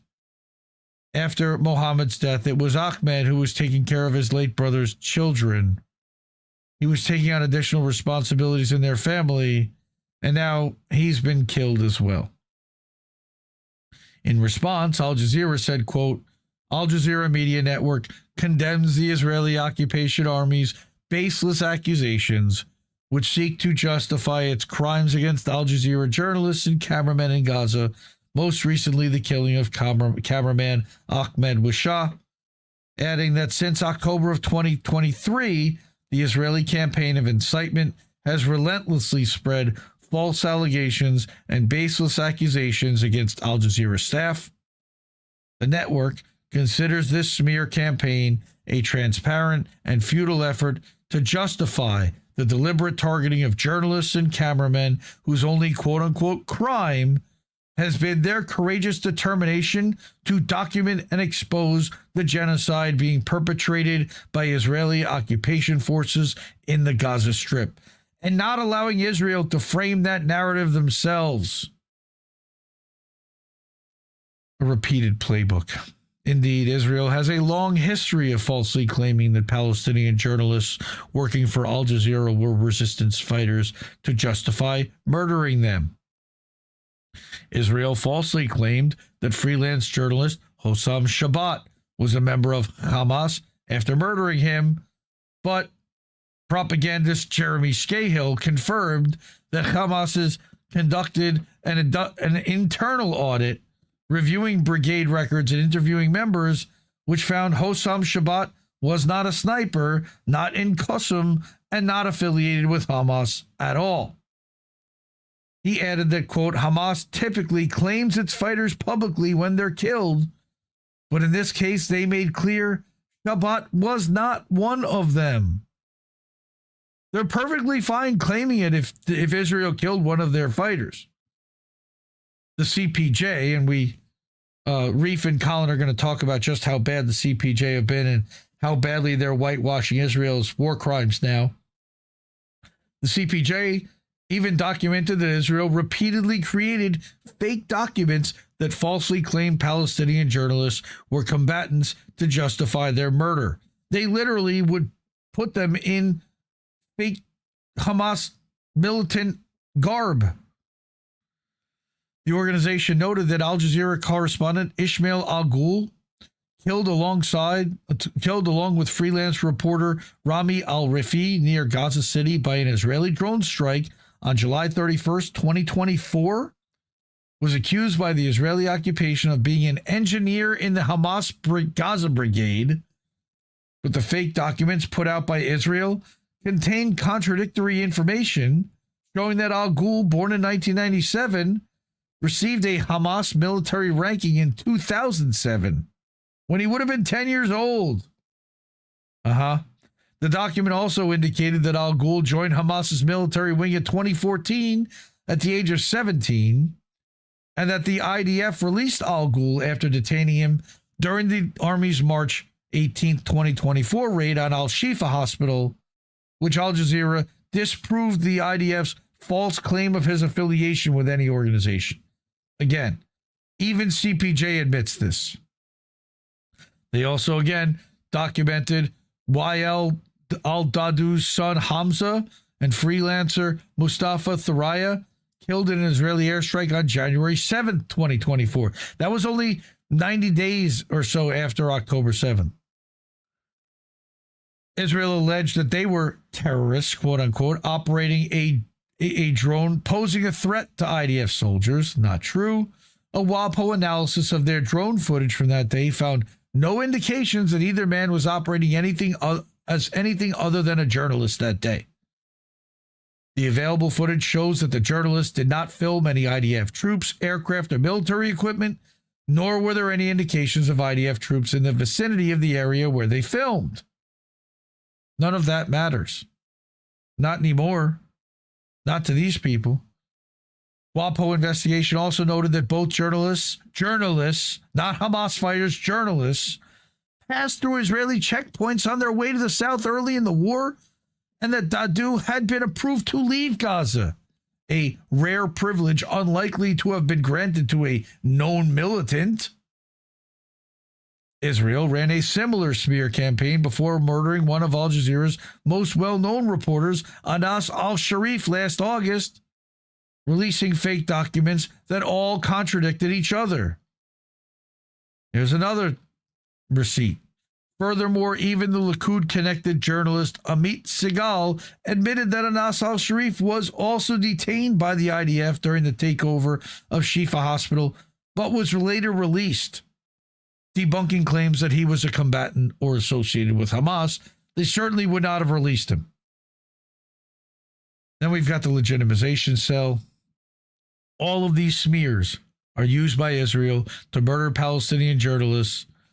Every one of them comes from an Israeli intelligence cutout called the legitimization cell, which the Israeli magazine 972 reported was tasked to identify Gaza-based journalists it could portray as undercover Hamas operatives in an effort to blunt growing global outrage over Israel's killing of reporters. Now, remember that Israel has murdered more reporters since October 7th, 2023, than all of the world wars combined prior to that, than in the prior 100 years. Israeli intelligence sources admitted that the legitimization cell's motivation wasn't security, but PR. Driven by anger that Gaza-based reporters were smearing Israel's name in front of the world by holding a camera up and showing what they're doing, its members were eager to find a journalist they could link to Hamas and mark as a target, because they're bloodthirsty, murderous land thieves who can't have anybody tell the truth about what they're doing, but rather only spread the narrative that they want spread. One member of the legitimization cell admitted, quote, the team regularly collected intelligence that could be used for Hasbara. I thought Hasbara was a fake term. The idea was to allow the military to operate without pressure so countries like America wouldn't stop supplying weapons. And we haven't. One source even admitted that the legitimization cell misrepresented intelligence in a way that allowed for the false portrayal of a journalist as a member of Hamas's military wing. This reminds me a lot of like Zaka, the Zaka organization that openly admits to making stuff up for shock value in order to gain sympathy, even though they're lies. Yet again, Israel runs the same lies and smear campaign from the legitimization cell against two more Al Jazeera reporters to justify slaughtering them for exposing Israel's crimes. Fuck Israel. So what we're seeing now is a major escalation in Gaza, even in the past week. Now you have Israel's security chiefs are revisiting the Gaza expulsion plan despite global rejection. What does this mean? See, now again, look at the difference with the tents, and these are all just shells of a building, versus this, the Alan McLeod pictures. That I wouldn't equate the two of them to be quite the same. Maybe in 6 months, that's what this will look like, but that's not what this looks like right now. Okay. Israel's National Security Council has convened an urgent meeting to revive plans for so-called voluntary migration of Palestinians from Gaza, despite senior officials warning that no country has agreed to take in Palestinians from the besieged enclave. Except Somaliland, technically, but they're not really a country, though Israel is trying to recognize them. And they're in the midst of a civil war with the government of Somalia that doesn't want to recognize that as a separate country. All right. Shmuel Ben Ezra, new head of Israel's National Security Council, okay, encouraging voluntary emigration from the Gaza Strip. Again, doesn't say where. Meeting is said to have been attended by officials from the Israeli army, Shin Bet, Mossad, who reportedly said there had been no practical progress on the plan. So, okay, now they're meeting about forced expulsion, right? Nah, not exactly, because let's now talk about ethnic cleansing. All right, so Dave DeCamp, Indie Media Award honoree, antiwar.com, also Indie Media Award honorees. Oh, there we go. A source speaking to Aretz wouldn't rule out that the revival of the plan could be compensation from the U.S. for asking Israel to make painful concessions as part of the Iran deal. What? So again, this is very similar to the article I just read there from Middle East Monitor. While Israeli Defense Minister Israel Katz recently declared that the ethnic cleansing plan would be implemented at the right time, there have been no countries willing to cooperate. The report said during the meeting, which was attended by them, that there was no progress. The report suggested that the meeting and revival, could be related to the U.S.-Iran Memorandum of Understanding and the U.S. request for Israel to de-escalate in Lebanon. All right, so all of this stuff is linked together. Of course, they have to stop, but they also need to let the Palestinians rebuild Gaza. While Israel still hasn't made progress on removing Palestinians from Gaza, the IDF does occupy now more than 60% of Gaza and continues to take more territory in violation of that ceasefire deal, quote unquote, U.S. backed. Israel hasn't faced any consequences from the U.S. for taking the territory or for continuing daily attacks in Gaza, which have killed more than 1,000 Palestinians since the truce agreement, quote unquote, was signed in October. How many Israelis have been killed by Palestinians since then? I believe the answer is 0, because they've actually held to the ceasefire. But there was yet another Dave DeCamp article. I believe it was Dave DeCamp. Yep. Bezalel Smotrich, who's another one of their finance minister, another one of these demonic lunatics, genocidal maniacs, war criminal, says Israel has plans drawn up already to establish 3 Jewish settlements in Gaza, just waiting for Netanyahu's okay. Now that the IDF occupies 70% of Gaza as of yesterday, June 29th. So now we've already gone from we're going to expel them, but there's nobody to take them and ethnically cleanse them. What's going to happen if they ethnically cleanse and there's nobody to take them? They're going to bomb them to death.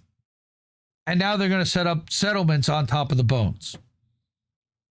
So Smotrich said on Monday that the Israeli government has plans drawn up already to establish 3 Jewish settlements in the Gaza Strip and is just waiting for approval from the Israeli Prime Minister Benjamin war criminal Netanyahu. The settlements, which would clearly be illegal under international law, are being planned by the Israeli Defense Ministry's Settlement Administration, a body created under Smotrich, who also holds the position in the Defense Ministry. Right? He created this back in 2023.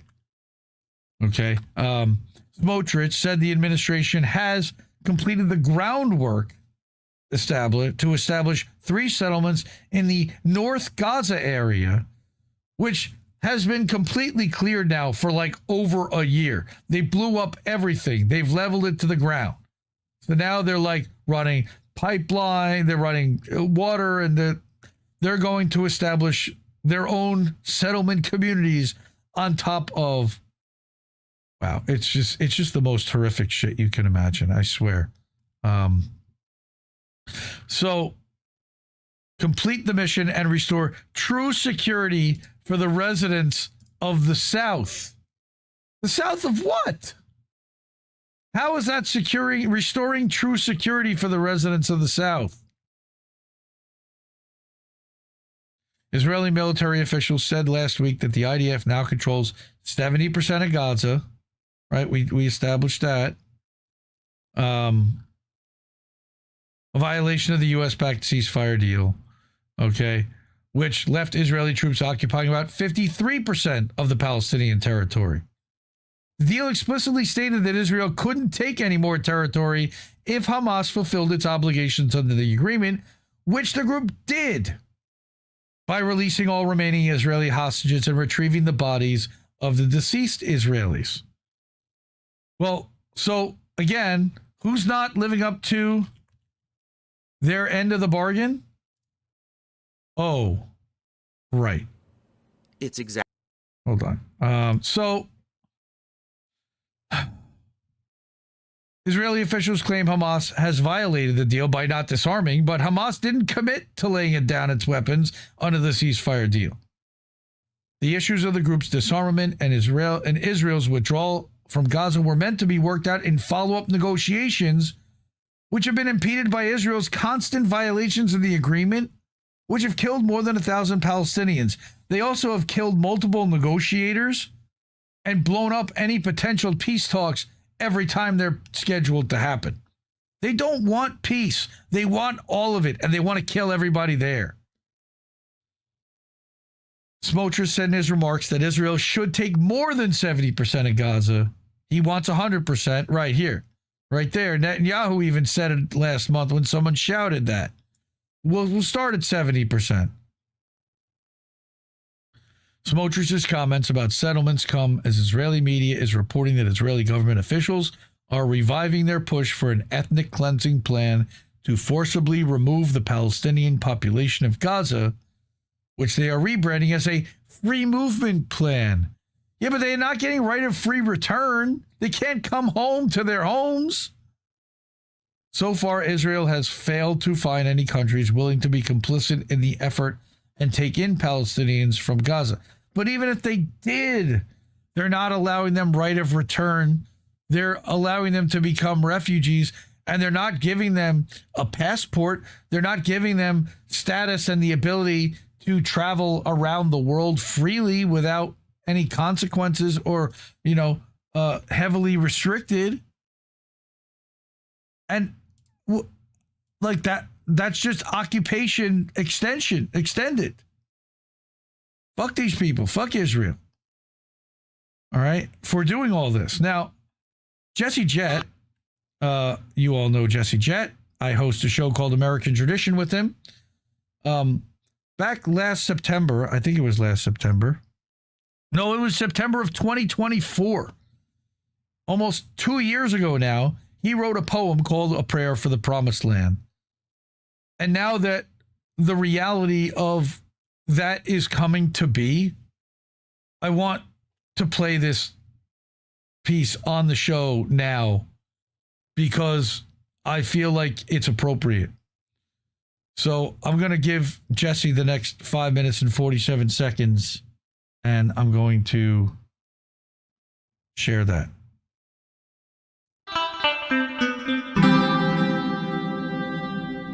Who are these people? Well, you guys are all in for a little treat. Jesse decided that he had something he needed to record now, and we're going to do that, and I'm going to turn it all over to Jesse. So here you go, man. All right.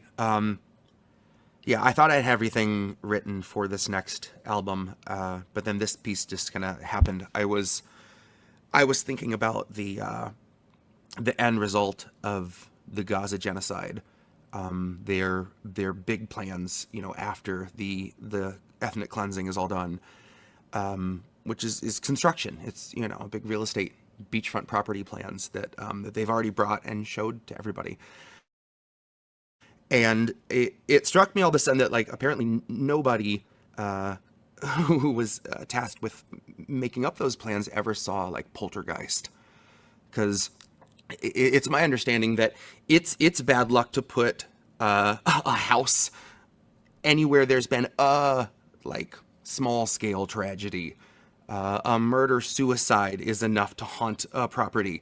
The idea of a city built on such a relatively small space where so much suffering has happened is apparently not horrifying to the people that are doing it, that are colonizing it. But it struck me what that could look like, and this piece kind of took form that I wanted to be careful to title a prayer, because more than anything, I hope that if it's, you know, gonna turn out like it looks like Norman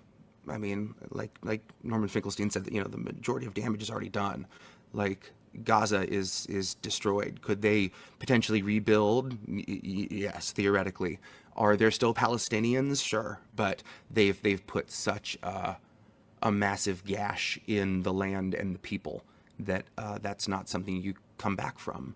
So this piece is a prayer that it's exactly the worst that it could be.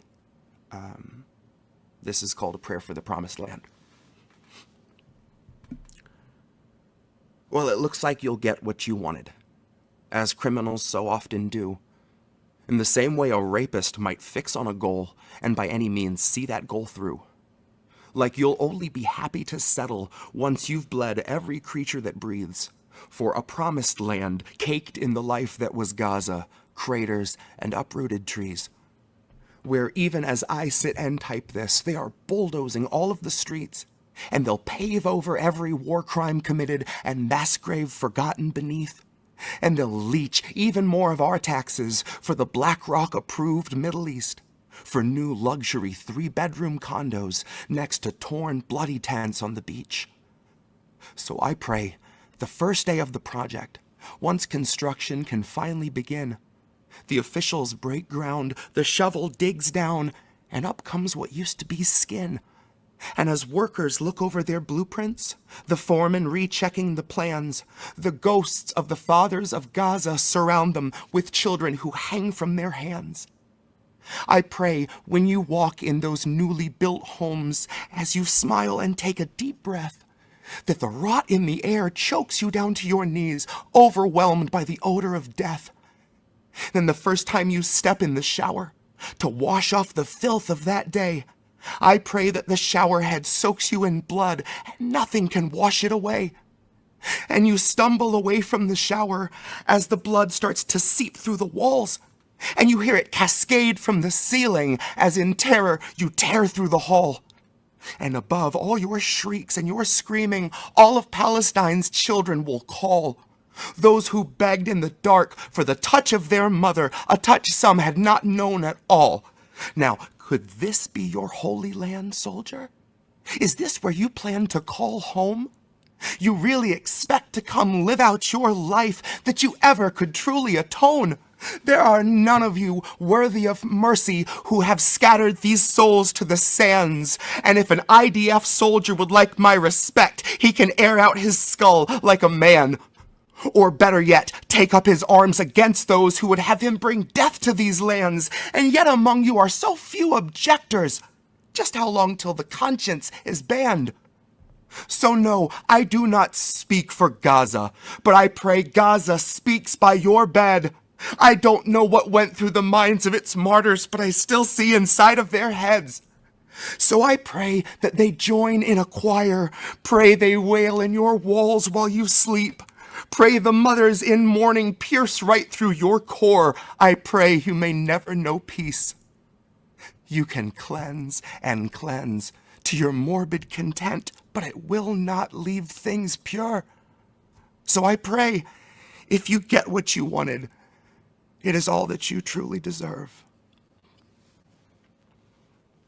That's a prayer for the promised land. That's a prayer for the promised land. I love that, man. Jesse Jett, everybody. That prayer, that poem, has been in my head for 2 years. I regularly hear it and replay it for myself as a reminder and to continue to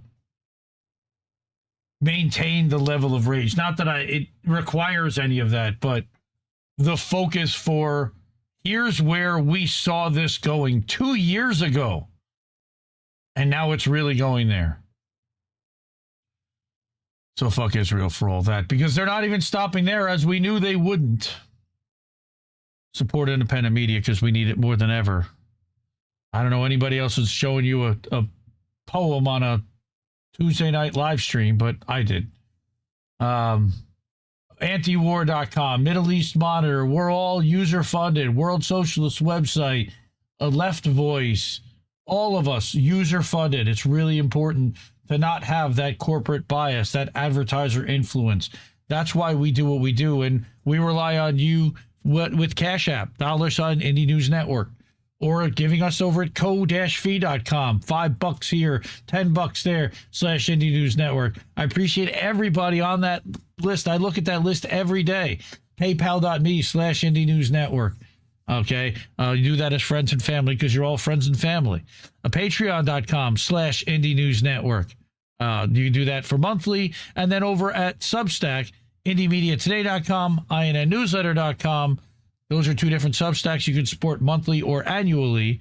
And then IndieNewsNow.com is the website where a lot of the articles you've been seeing tonight have come from, or at least are linked to.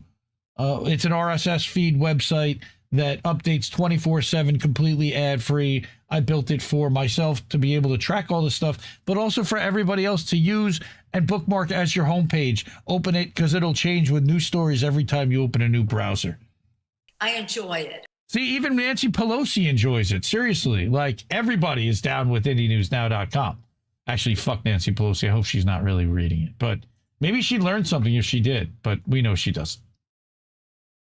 Okay.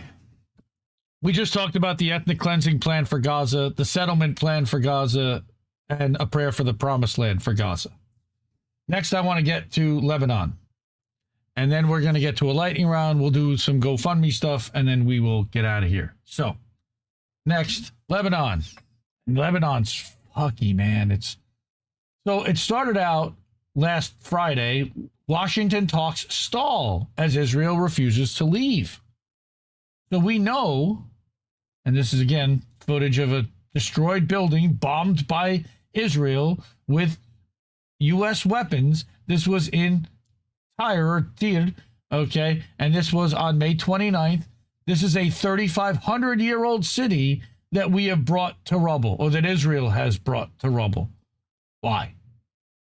Negotiations between Israel and Lebanon and Washington had reportedly hit a deadlock.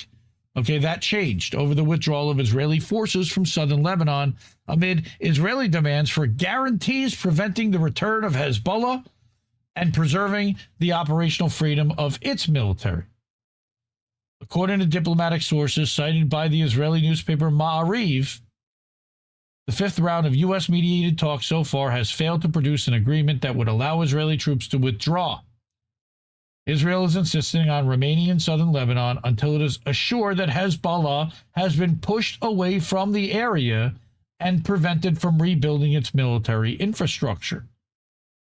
The dispute emerged during the fifth round of meetings between the Israeli and Lebanese delegations in Washington, according to the London-based newspaper Asharq al-Awsat. I've never heard of that organization. All right. Again, this is mostly taking what Iran says. Sources added that the U.S. side argued that involving Iran in some arrangements linked to Lebanon could serve as a means of pressuring Hezbollah and ensuring the implementation of understandings aimed at preserving Lebanon's sovereignty. So now they're pitting basically Lebanon against Iran, saying that Hezbollah effectively is an Iranian infiltration of Lebanon against the Lebanese government. It seems like that's how they're trying to position this. I disagree with that assessment entirely. Hezbollah is, first of all, a political party. They have their own military wing. That I'm going to get into that in a minute. So, on top of that, Jason Ditz over at antiwar.com, Indie Media Award honoree, over 11,000 buildings have been destroyed during the Israeli invasion of southern Lebanon. Again, that's since March 2nd. Okay, it's June 30th, about to be July 1st. You're talking about 120 days, and they leveled 11,000 buildings? thousands more damaged as Israeli forces systematically destroy the far southern villages. They're turning them into Gaza so that they can then rebuild settlements on top of them. More promised land. That's why they dropped all the bridges over the Litani River, because now that would be a natural border. They're going to end up rebuilding them themselves because now they're starting to move north of the Litani, according to Vanessa Beeley, who's living in the country. I watched her live stream with Fiorello last night. Go watch that. Critical Perspectives, if you haven't, over at Vanessa's Substack, vanessabeeley.substack.com.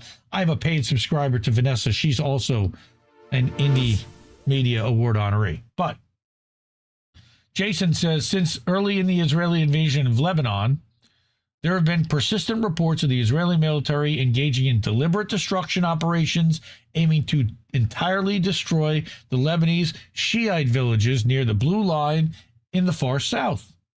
New reports reveal the extent of the destruction.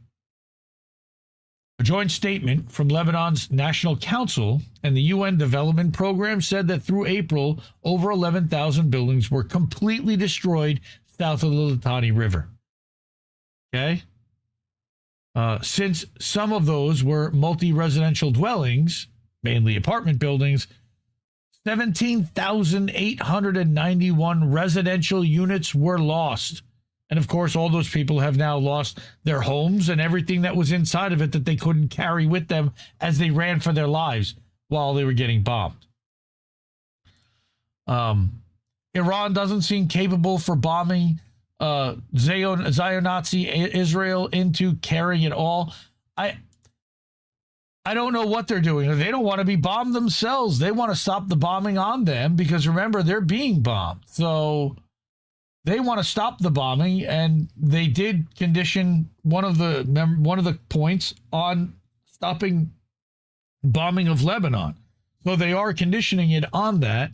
It doesn't seem that they are being aggressors enforcing that the United States hold to this memorandum of understanding that they had signed a week prior. All right, but now we've got a memorandum of understanding between Israel and Lebanon that would maybe satisfy point one of the Iran-U.S. memorandum of understanding. All right. Tell me we're not in World War III because we're requiring all these different things to hinge upon each other. All right.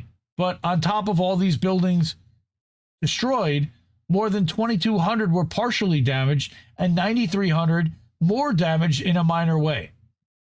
All right. Between the two of them, that's another 23,500 residential units that have been damaged to varying degrees. And I will bet that Israel will go ahead and finish the job of destroying them all and never allowing anybody to come back. Look at these. That's got to be it's a Reuters photo. Only like Reuters journalists and people with this level of equipment get this quality of photo. All right. I don't pay for a Reuters license. I don't pay for an AP or a Getty Images license. The research report was conducted based on satellite images from April 29th, which, when compared to images from the previous October, showed which buildings were leveled or otherwise damaged. Obviously, since the war has raged for another 2 months since, a lot more destruction can be expected. And remember, they've also stopped all the real-time satellite imagery over the area because Israel and the U.S. didn't want its war crimes being documented and people knowing just to the extent of the destruction. They'll show you down the road after it's all said and done and there's nothing anybody can do about it, and people will shake their head and go, man, that's terrible. Well, when you see it happening in real time and you can actually speak up and try to get it stopped, it has an impact on the public. And this is all about managing the public's perception of what this is, which is awful because people's lives are hanging in the balance. The BBC had a more recent report regarding the destruction of Christian villages in the area, though they didn't attempt to quantify it. Though a ceasefire was announced in mid-April and several more since then, the Lebanese death toll has continued to rise at an alarming rate. So the destruction is unlikely to have slowed all that meaningfully. Just through April 29th, the damage was already estimated to be at $1.38 billion, and that only includes the buildings and specifically doesn't include bridges or other infrastructure that was destroyed during the war. That would include every single bridge on the Litani River, like I mentioned earlier, and a substantial number of solar panels in Debal. So all told, the cost of the attacks is probably much higher than the estimate. Probably closer to $2 billion, on top of all the stuff that was lost and destroyed and will never be replaced.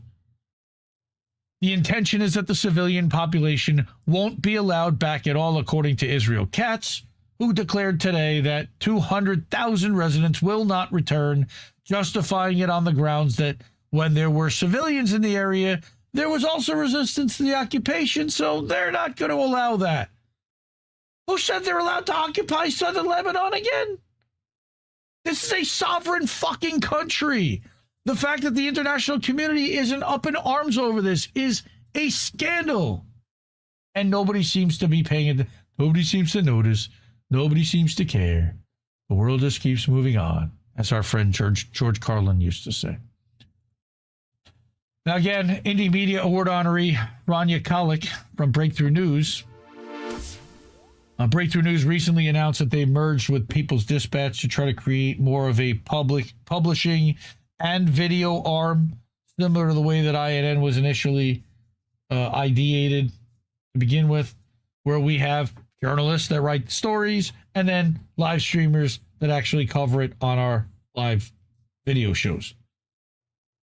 We kind of have that, and I'm hoping to grow more into that as time goes by, but it's got to be the right fit. But meanwhile, Rania, Lebanon's own government, declares war on its own people. What the hell's going on here? So now, again, a memorandum of understanding was signed, and she's going to break that down here. I'm going to go through it. This agreement cements the Israeli occupation, which can now only be undone through civil war in coordination with the U.S. and Israel. Sick. It also threatens to torpedo the U.S.-Iran deal, which was the entire intent in the first place. Nobody ever wanted to make a deal with Iran. Okay. We had just lost the stream. Now we're back. Hi, everybody. We're back. Sorry about that. I don't know what happened. Immediately, I'm talking about Lebanon. I'm talking about D.C. I'm talking about Trump corruption. And look what happens. We glitched out. Hi, everybody. We're back. Sorry about that. Okay. Let's continue with Rania Khalek's article here. RaniaKhalek.substack.com. Lebanon's government declares war on its own people. Lebanese government has joined Israel and the U.S. in declaring a war on a massive segment of its own population. My biggest question is why? What did the Lebanese government get out of this? But I guess what they get is they get rid of Hezbollah in the long term, which is what some of these people wanted. Yesterday, Lebanon's ambassador to the U.S. signed a framework agreement with Israel during a fifth round of negotiations hosted by Washington. The agreement is treacherous, shocking, and shameful. It cements Israel's occupation of the Lebanese territory in the south, which can only now be undone through a Lebanese army-led civil war coordinated with the U.S. and Israel. That does not seem like a good idea. The Lebanese elites who promote this submission to empire love to invoke sovereignty. They talk about Hezbollah as if it's an alien force implanted by Iran rather than an organic, indigenous, and popular military formation born out of resistance to Israeli occupation in the 1980s. Remember, if Israel didn't occupy Lebanon, there never would be a Hezbollah. For these elites, any resistance to Israel is a violation of Lebanon's sovereignty, while taking orders from Washington and Tel Aviv against Lebanon's own interests is considered normal, independent, and even virtuous. Up is down, right is left. That is, wow. The Lebanese government refused to use the leverage Iran's insistence on a ceasefire and Israeli withdrawal had given them. Instead, they collaborated with Americans and Israelis on Israel's terms, handing Marco Rubio a tool to undermine the U.S.-Iran agreement in the process. Why? Netanyahu's bragging that this is a major achievement because it allows Israel's occupation to continue indefinitely. The Lebanese presidency is celebrating it as a sovereignty win somehow that will liberate Lebanese land, but has offered no details as to how, and the agreement itself shows no such thing. Hezbollah rejected it, obviously, because it's total capitulation to Israeli land theft. So here's the surrender agreement. The full text of the framework is available here, and she links to it. Nicholas Sawaya has a great breakdown of all 14 points. I'll highlight the most damning. First, this agreement is mediated and overseen by the U.S., which is not a neutral party. I don't know who would be a neutral party in this case. The U.S. underwrites Israel's entire military, funding, weapons, Iron Dome, intelligence, diplomatic cover. It's an active participant in the crimes being committed against the Lebanese. The past has demonstrated it cannot be trusted to fairly mediate anything involving Israel. Also, a fair assessment.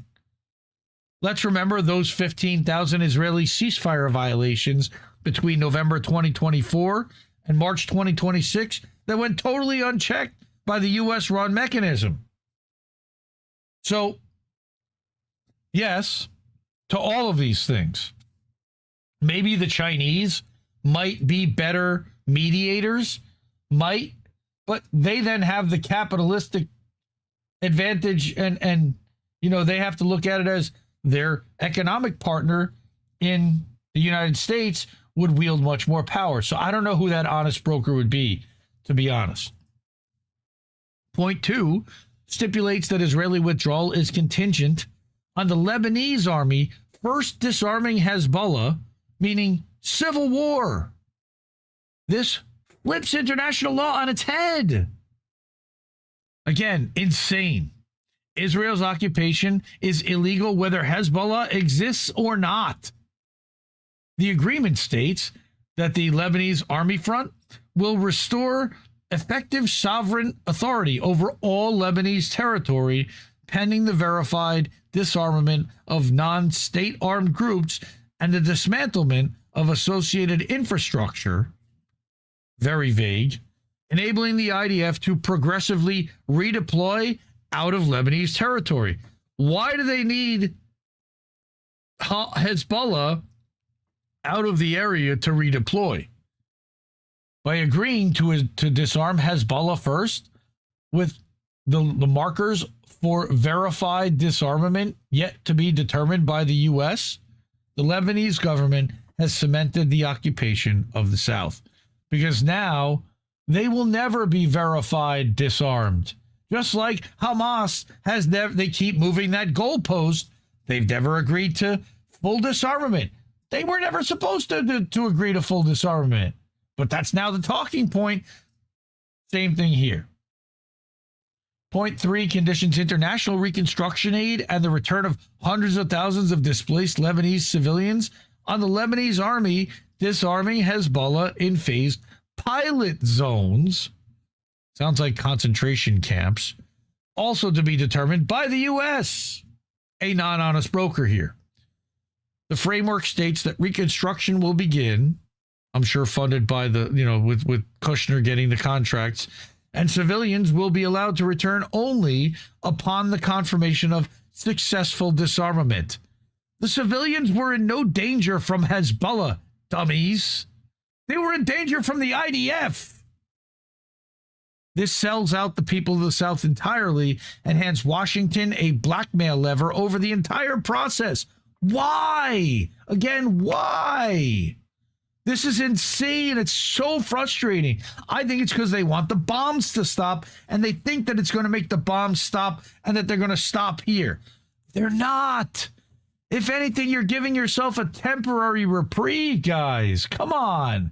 Who are we talking about here? Point 4 states that the government will, quote, rebuild the state's monopoly on the use of force, achieve the complete and verified disarmament of all non-state armed groups, and ensure that such groups will have no military or security role and no armed capabilities anywhere in Lebanon. This means disarming Hezbollah north of the Litani as well. Complete disarmament of Hezbollah now entirely. It also calls on, quote, international and particularly Arab partners under the leadership of the United States, unquote, to support this outcome. A U.S.-led, Arab-supported civil war, in other words. And they agreed to this, which to me says they didn't think they had any other choice. Point 5 states that, quote, the government of Israel declares that it has no territorial ambitions in Lebanon. Israel ministers say the opposite on a regular basis. And here's receipts that show that. They want to set up Jewish settlements, exclusively Israeli-led Jewish settlements in Lebanon. Point 9 establishes U.S.-run performance reviews of how effectively the Lebanese state is prosecuting a civil war against Hezbollah. Wait, now we're the judges of how well they're doing with an internal thing? What? Yeah. International support for Lebanon will be conditioned on American satisfaction with the results. Fuck you. Who are we? Who is America to decide whether, wow, the humiliation is structural and Rania is actually embarrassed for these sellouts.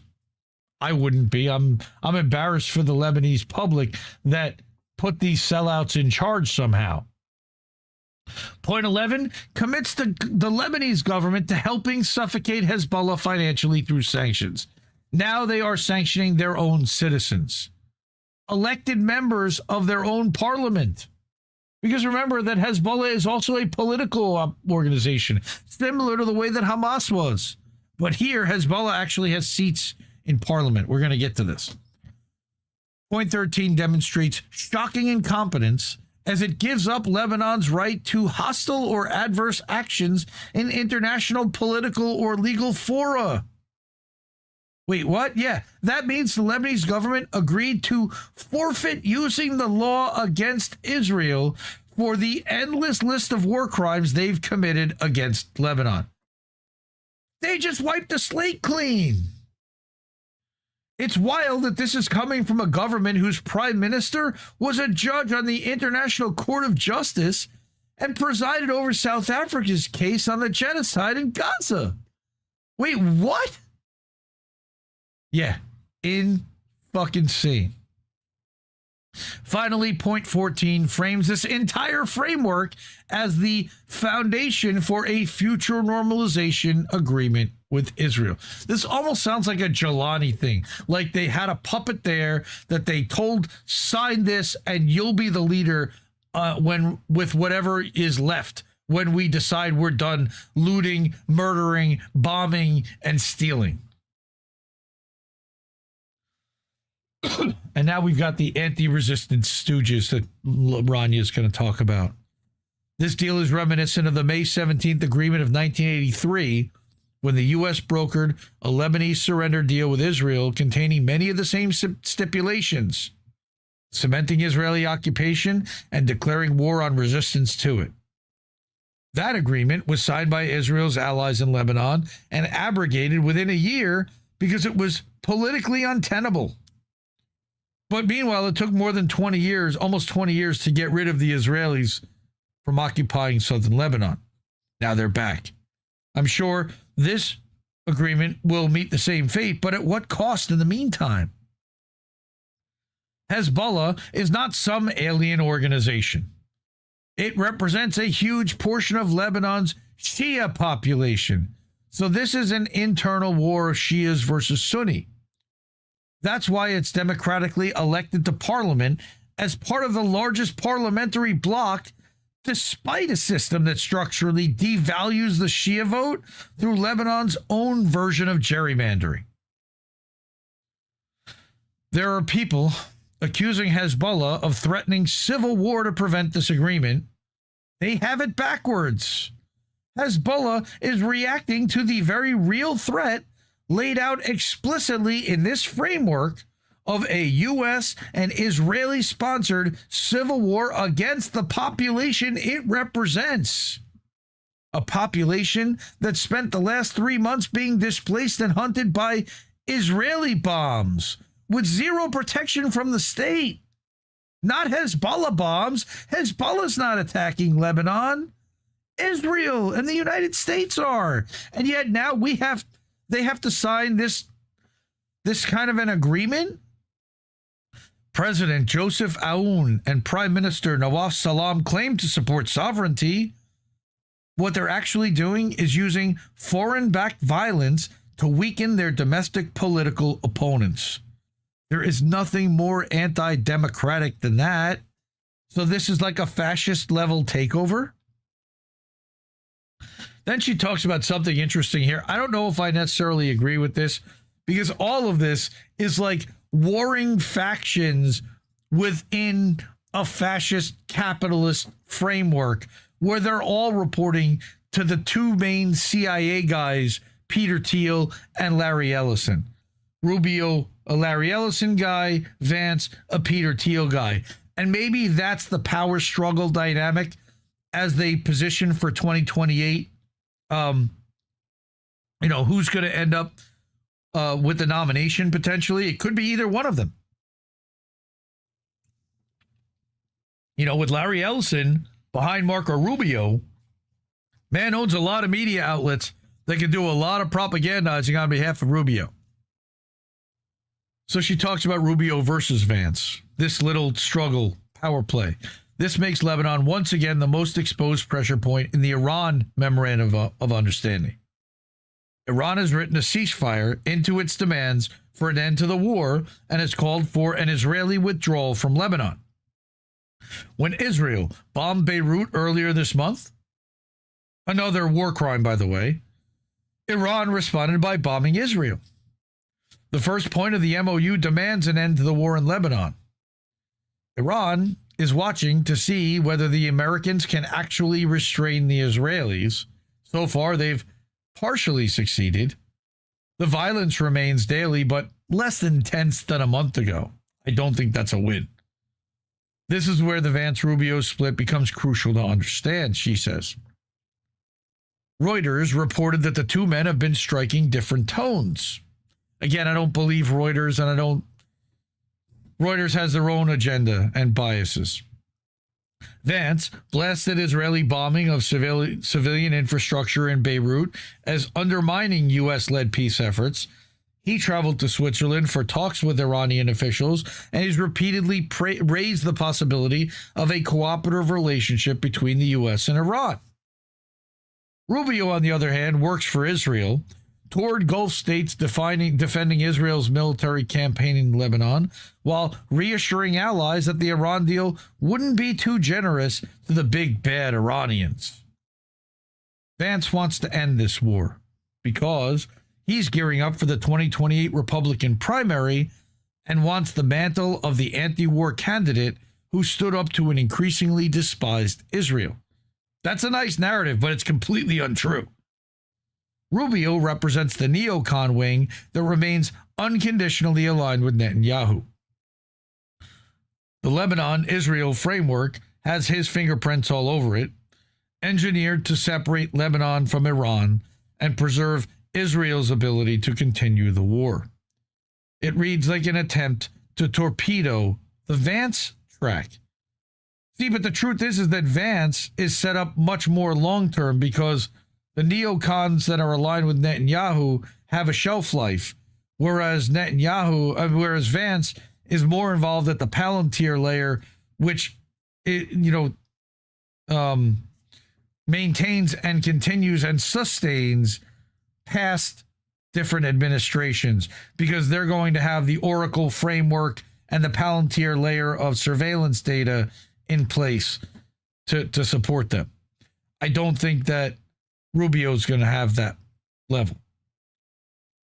Just after the framework was signed, the U.S. announced it had bombed Iran again in an apparent violation of that memorandum of understanding, claiming that it was in response to Iran firing at a ship in the Strait of Hormuz. Again, no receipts. Iran did not take credit for firing at the ship, but didn't deny it either. Iran has since responded to the U.S. by striking Bahrain. The Israelis then launched a drone attack on Lebanon the same day. Again, tell me we're not in World War III? Rubio had spent his Gulf tour promising Arab allies that Iran would never control the strait or collect tolls on it. Meanwhile, the drone over Beirut is buzzing into my ear louder than ever. The return to war rhetoric is escalating, and so is the noise. Again, I don't think that she's on either the side of Rubio or Vance. She's just pointing out the difference in their different personal goals and agendas here. Can disarming Hezbollah work? Ranya's assessment is no. If the full might of the Israeli military couldn't disarm Hezbollah, the far weaker Lebanese army certainly can. And if a civil war is actually attempted, the Lebanese army will split. But what does Israel care? Israel wants endless war and instability, and it has servants in Lebanon willing to perpetuate that policy. But more than that, again, it's not just having the far weaker Lebanese army behind them, because it would now be the Lebanese army backed by the IDF in Israel going after Hezbollah.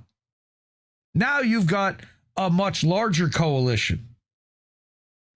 She said she's reminded of Frantz Fanon's Wretched of the Earth, quote, "The national bourgeoisie discovers its historical mission as intermediary. Its vocation is not to transform the nation, but prosaically serve as a conveyor belt for capitalism, forced to camouflage itself behind the mask of neocolonialism. The national bourgeoisie, with no misgivings and with great pride, revels in the role of agent in its dealings with the Western bourgeoisie." Interesting. So that's the motivation. The comprador class of Lebanon is the Fanon quote in real time. As I explained earlier this week, they still don't seem to understand that their American masters lost the war with Iran.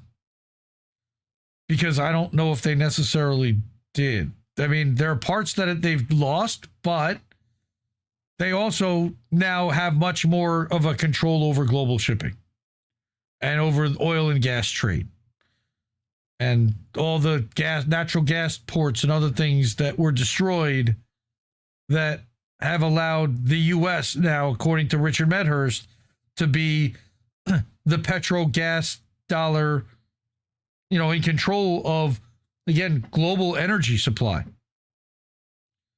She says this framework agreement is a mandate for civil war dressed up in the language of sovereignty.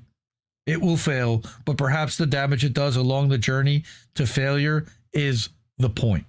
So again, I really wanted to bring Ranya's perspective as someone who is Lebanese, who has family in the area, who has personal stake in this. I've got more. So this is The Dissident. I brought one of his articles earlier, the 307.substack.com, how the Israel-Lebanon deal destroys the Lebanese sovereignty and the MOU with Iran single-handedly both. Okay? On Friday, it was signed and brokered by Marco Rubio that essentially gives Lebanese sovereignty away to Israel and destroys the memorandum of understanding with Iran. Now, I don't know, again, if I agree with complete end to sovereignty, but interesting because, again, it's a security zone in Lebanon for as long as is needed for Israeli security. The Lebanese government requested from Washington not to publish the secret security annex within the framework agreement with Israel, which stipulates a clear commitment from both parties that any step will not be implemented according to timelines, but according to conditions, and that the framework agreement stipulates freedom of operation inside the blue line against immediate and emerging threats. They can make up whatever they want now. They control the territory. They control the narrative. They control everything inside of it.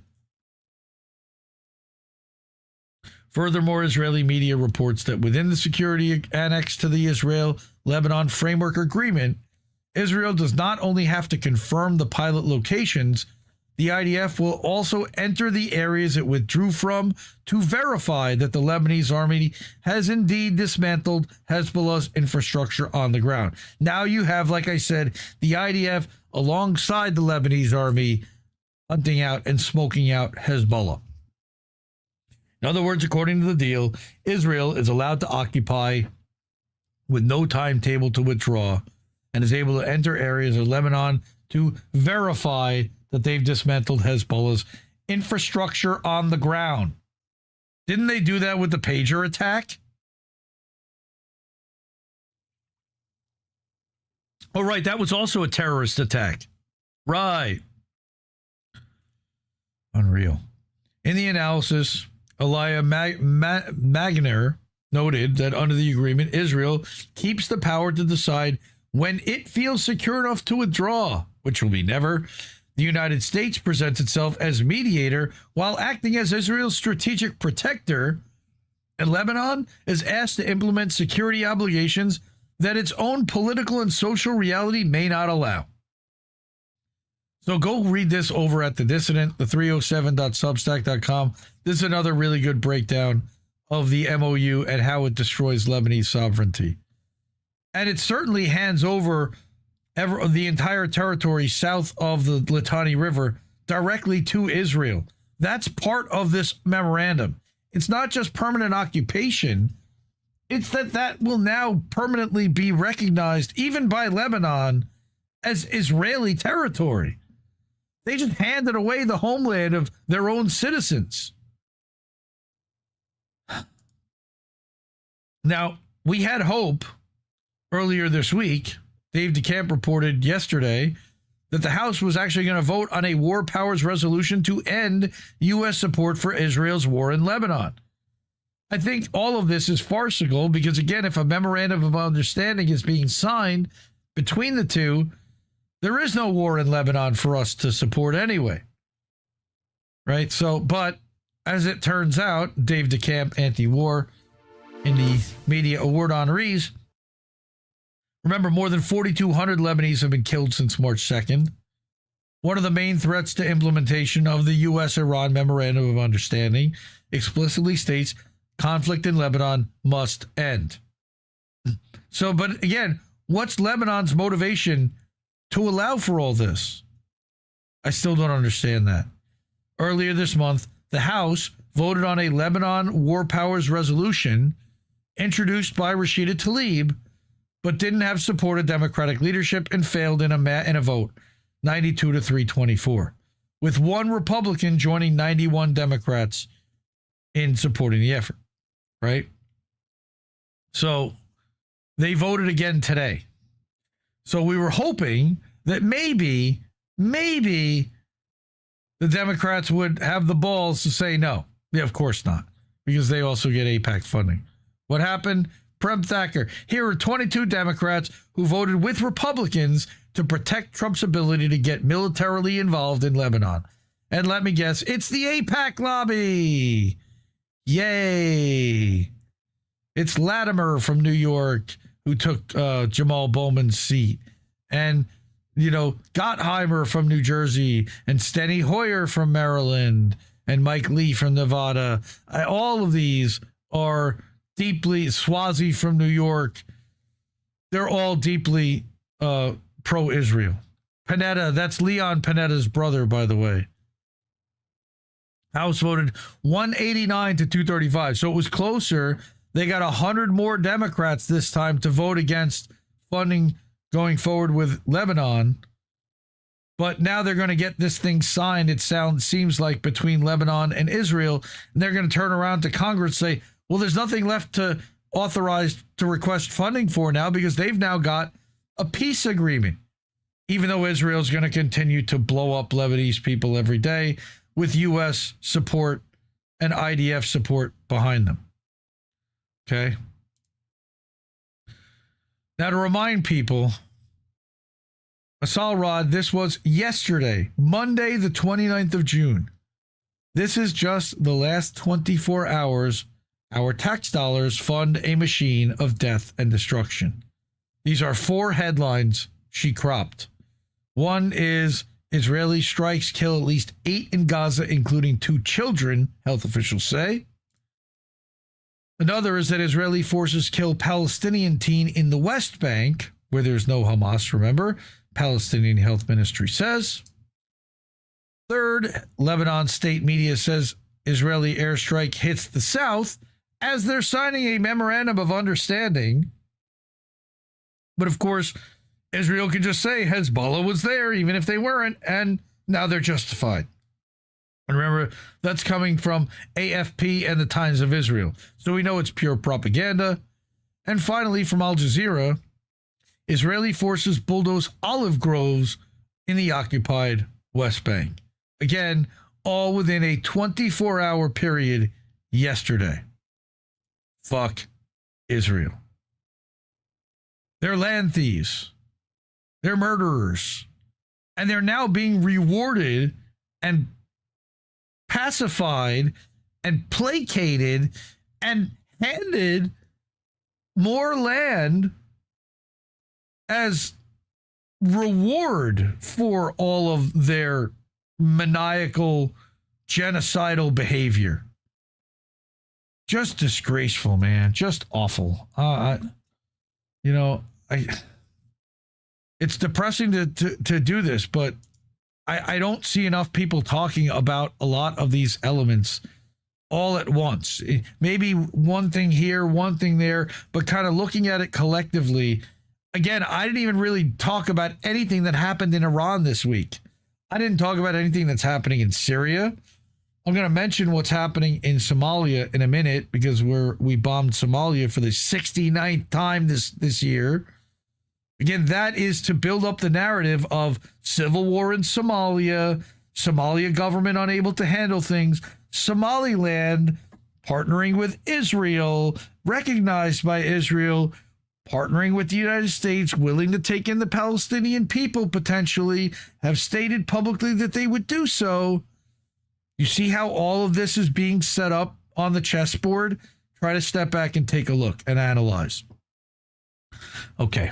I know that was a long fuck Israel segment. Thank you for sticking with me for it. I got a lightning round, GoFundMe's, and we can get out of here. Before we do that, we don't get a lot of super chat revenue. We certainly don't get, we don't take any sponsor revenue. We rely on you for funding, and the ways to do that are up there, and those are the people who've done so. Get on that board. Contribute somehow. Support independent media. Cash App, $, Indie News Network. ko-fi.com/Indie News Network. Over at paypal.me/Indie News Network as friends and family. Patreon.com/Indie News Network. That's monthly. You can also do monthly or annually at IndieMediaToday.com or INNNewsletter.com. Either of those are on Substack. And then our website, self-hosted at WordPress, and that's IndieNewsNow.com. It's the name of the show. It's also a 24/7 news aggregator website. No ads. I set it up, and with all trusted sources that I believe are doing the best to get it right, that are user-funded. And it's a 24/7 fire hose that you should bookmark and make your homepage so you see current news from all these excellent independents every time you open a browser. Okay. Before we continue, let me just jump in and look at chats for 1 second. The watering, okay, so yes, Vicky is back. Welcome back. So you took a break. Watering, harvesting, trimming, and weeding is a backbreaker, but it's for us so I can keep learning. Yeah, I mean, gardening is not for the weak at heart. It is tough. Yeah, I don't know what happened there. That was weird. We had we just lost the fucking stream for a second. No, we just fucking lost the stream. But we got it back, thankfully. So you're going to hear that a second time today. Closed Circuit, thank you as well. Thank you for coming. Welcome to the stream. I don't know that name, so that's good to see new people here. You glitched, dozed off. Nay Bones, that's funny. All right. Connected first time to Bluetooth about 30 minutes ago. Okay, that's awesome. Good for you. Congrats on learning how to connect to a Bluetooth. Okay, I have got a quick lightning round, 4 stories, one video to watch, and then we'll do the GoFundMe's. I did get an update from Words of Will. I think I got one from Cowboy Kitty, who's here, so he can tell me what's going on. If anything new with Natalia. I did add to a few of the GoFundMe's at Fred Edwards' request, because Fred Edward did put in last week and asked me to put a couple of bucks into a couple of GoFundMe's, which I love you, man. I really appreciate that. That's really sweet of you. Okay, before we get to the GoFundMe's, though, everybody's talking about data centers, and a lot of people have picked up that our friend Aaron Brockovich started a data center map and reporting website and organization, which is great. All right. He did write an article at the BrockovichReport.com this week with Suzanne Boothby, the PFAS pollution and the data center boom. There is a link, and that these data centers are utilizing a lot of these PFAS. These are forever chemicals, and that there is wastewater from them. All right. Yesterday, the EPA, the Department of Justice, and the West Virginia DEP announced a $450 million settlement with ChemHours for poisoning the Cape Fear, Delaware, and Ohio rivers with forever chemicals, in some cases without required permits, and in other cases in violation of those permits. Some might call this kind of settlement historic, but adjusted for inflation, that $450 million is worth less in real dollars than the $333 million that PG&E paid in 1996. You might remember that settlement was the one that was turned into a movie with her name on it, Erin Brockovich. That was 30 years ago. That was $333 million. So you think about, it should be $1 billion at 1996 dollars. If you want to get technical, the $450 million ChemHours settlement includes both the $22.5 million civil penalty and the cost of injunctive relief, which is cleanup, clean water supply, and pollution controls. That's just to fix what they did. They're only paying out $22.5 million in civil penalties. The actual cash penalty is much smaller. PG&E's $333 million was a direct settlement payout to those impacted. So they got away with it. ChemHours, by the way, generated nearly $6 billion in revenue last year. Not profit, but revenue. The penalty portion of yesterday's federal settlement, $22.5 million, is what they earn in about 36 hours. So read the rest of this Erin Brockovich article. Next, I've got one about, and she's going to link, by the way, later on, is to, they are planning to make more forever chemicals to feed the AI data center boom, which will, of course, end up in our rivers and streams and lakes at some point. So getting back again, Dave DeCamp, antiwar.com, has been relentless in reporting on the U.S. and AFRICOM's bombing of Somalia. One of few independent outlets, no mainstream outlets are touching it whatsoever. And I remember the Caitlin Johnstone article about curating your news feed a couple of weeks ago. Specifically, she mentioned Dave DeCamp, anti-war, and following the bombing of Somalia, repeated bombing. So what it says here, this is a short one. AFRICOM said the strike targeted al-Shabaab in southern Somalia. Again, this is, Al-Qaeda made up again, probably somebody that we funded and then decided to turn on. I don't know that for sure. AFRICOM said the strike was launched on June 23rd, targeting al-Shabaab about 14 miles southeast of Afmado, a city in Somalia's southern lower Juba region. The command offered no other details about the attack, as it stopped sharing casualty estimates and assessments on potential civilian harm last year. Because why should they? Nobody's holding them to account.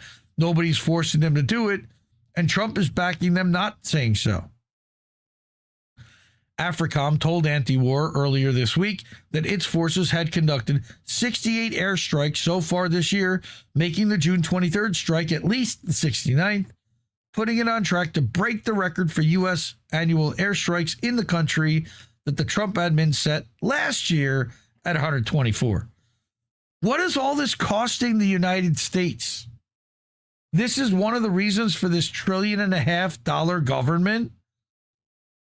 And how many civilians are we bombing and destroying and murdering with all of these bombs?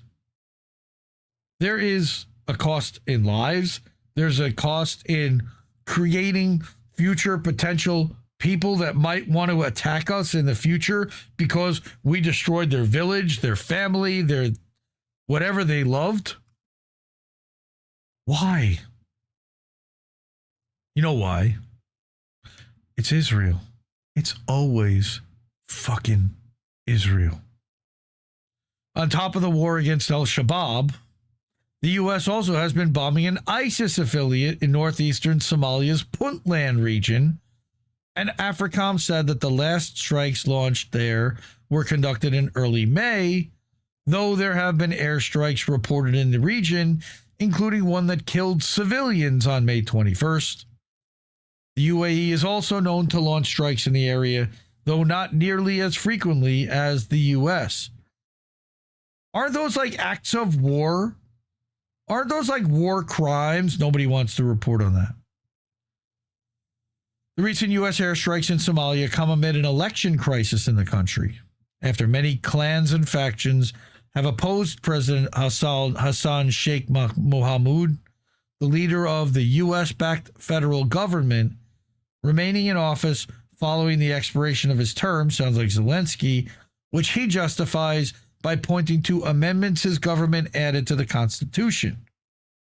That crisis sparked clashes in Mogadishu and elsewhere in the country, and Somali media is reporting that the federal government may be on the brink of war with the government of Puntland, which the U.S. backs against ISIS. This is all very confusing. Bunch of different factions and sides here.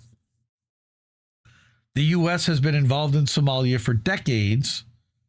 Remember Black Hawk Down, and has been fighting al-Shabaab since the George W. Bush administration backed an Ethiopian invasion in 2006 that ousted the Islamic Courts Union, a Muslim coalition that briefly held power in Mogadishu after taking the city from CIA-backed warlords.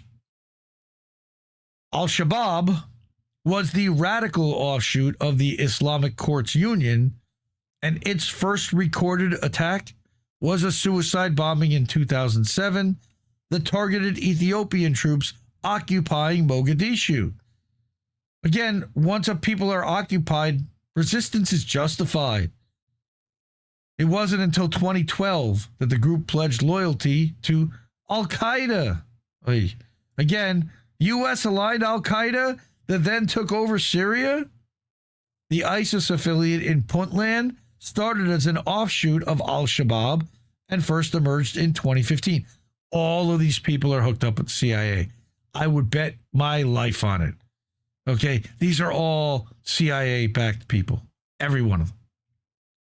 Next.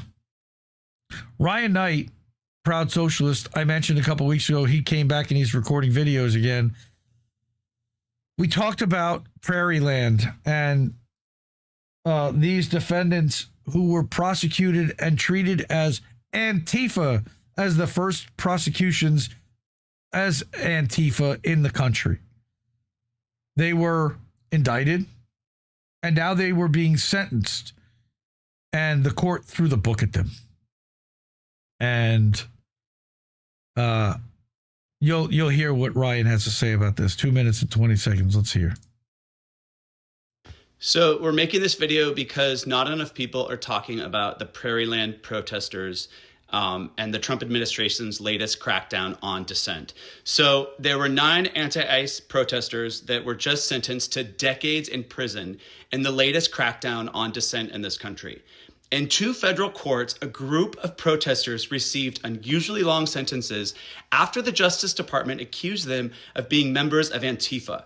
These 9 protesters were arrested after they demonstrated outside of an ICE facility in Prairieland, Texas, and set off fireworks last year for the 4th of July to show solidarity with the detainees that were locked up inside. Now, a few of the protesters broke away from the demonstrations, and they spray painted graffiti on employees' cars. They broke a security camera, just very minor stuff. Then a police officer arrived, drew his gun on the protesters, and just one protester shot back, hitting the officer in the shoulder. The officer survived. It was a non-fatal shooting. And for this non-fatal shooting, Benjamin Song was sentenced to 100 years in prison. 100 years. And the other protesters who didn't have guns or fire any shots were sentenced to 50 to 70 years for simply protesting outside of an ICE facility that abuses immigrants. Do you not understand how insane this is? This is an attack on the First Amendment and all of our rights to free speech and protest in this country. These were politically motivated prosecutions to crack down on dissent and free speech. The system knows it is losing control and is vulnerable, so it's trying to protect itself by making an example out of these protesters to discourage others from rising up.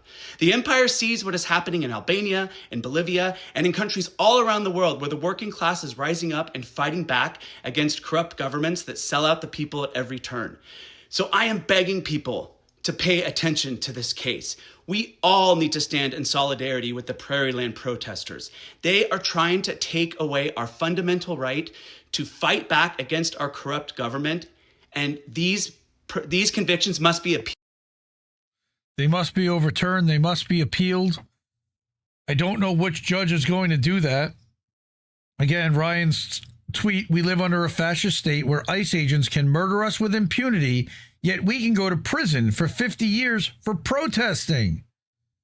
I'm going to get to the one that's the worst of all, which is the 30-year sentence.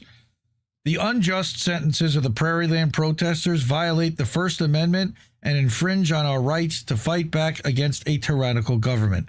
Now, you see, Elizabeth Soto, she's the last one on the list. Her boyfriend, her husband, is Des Revo.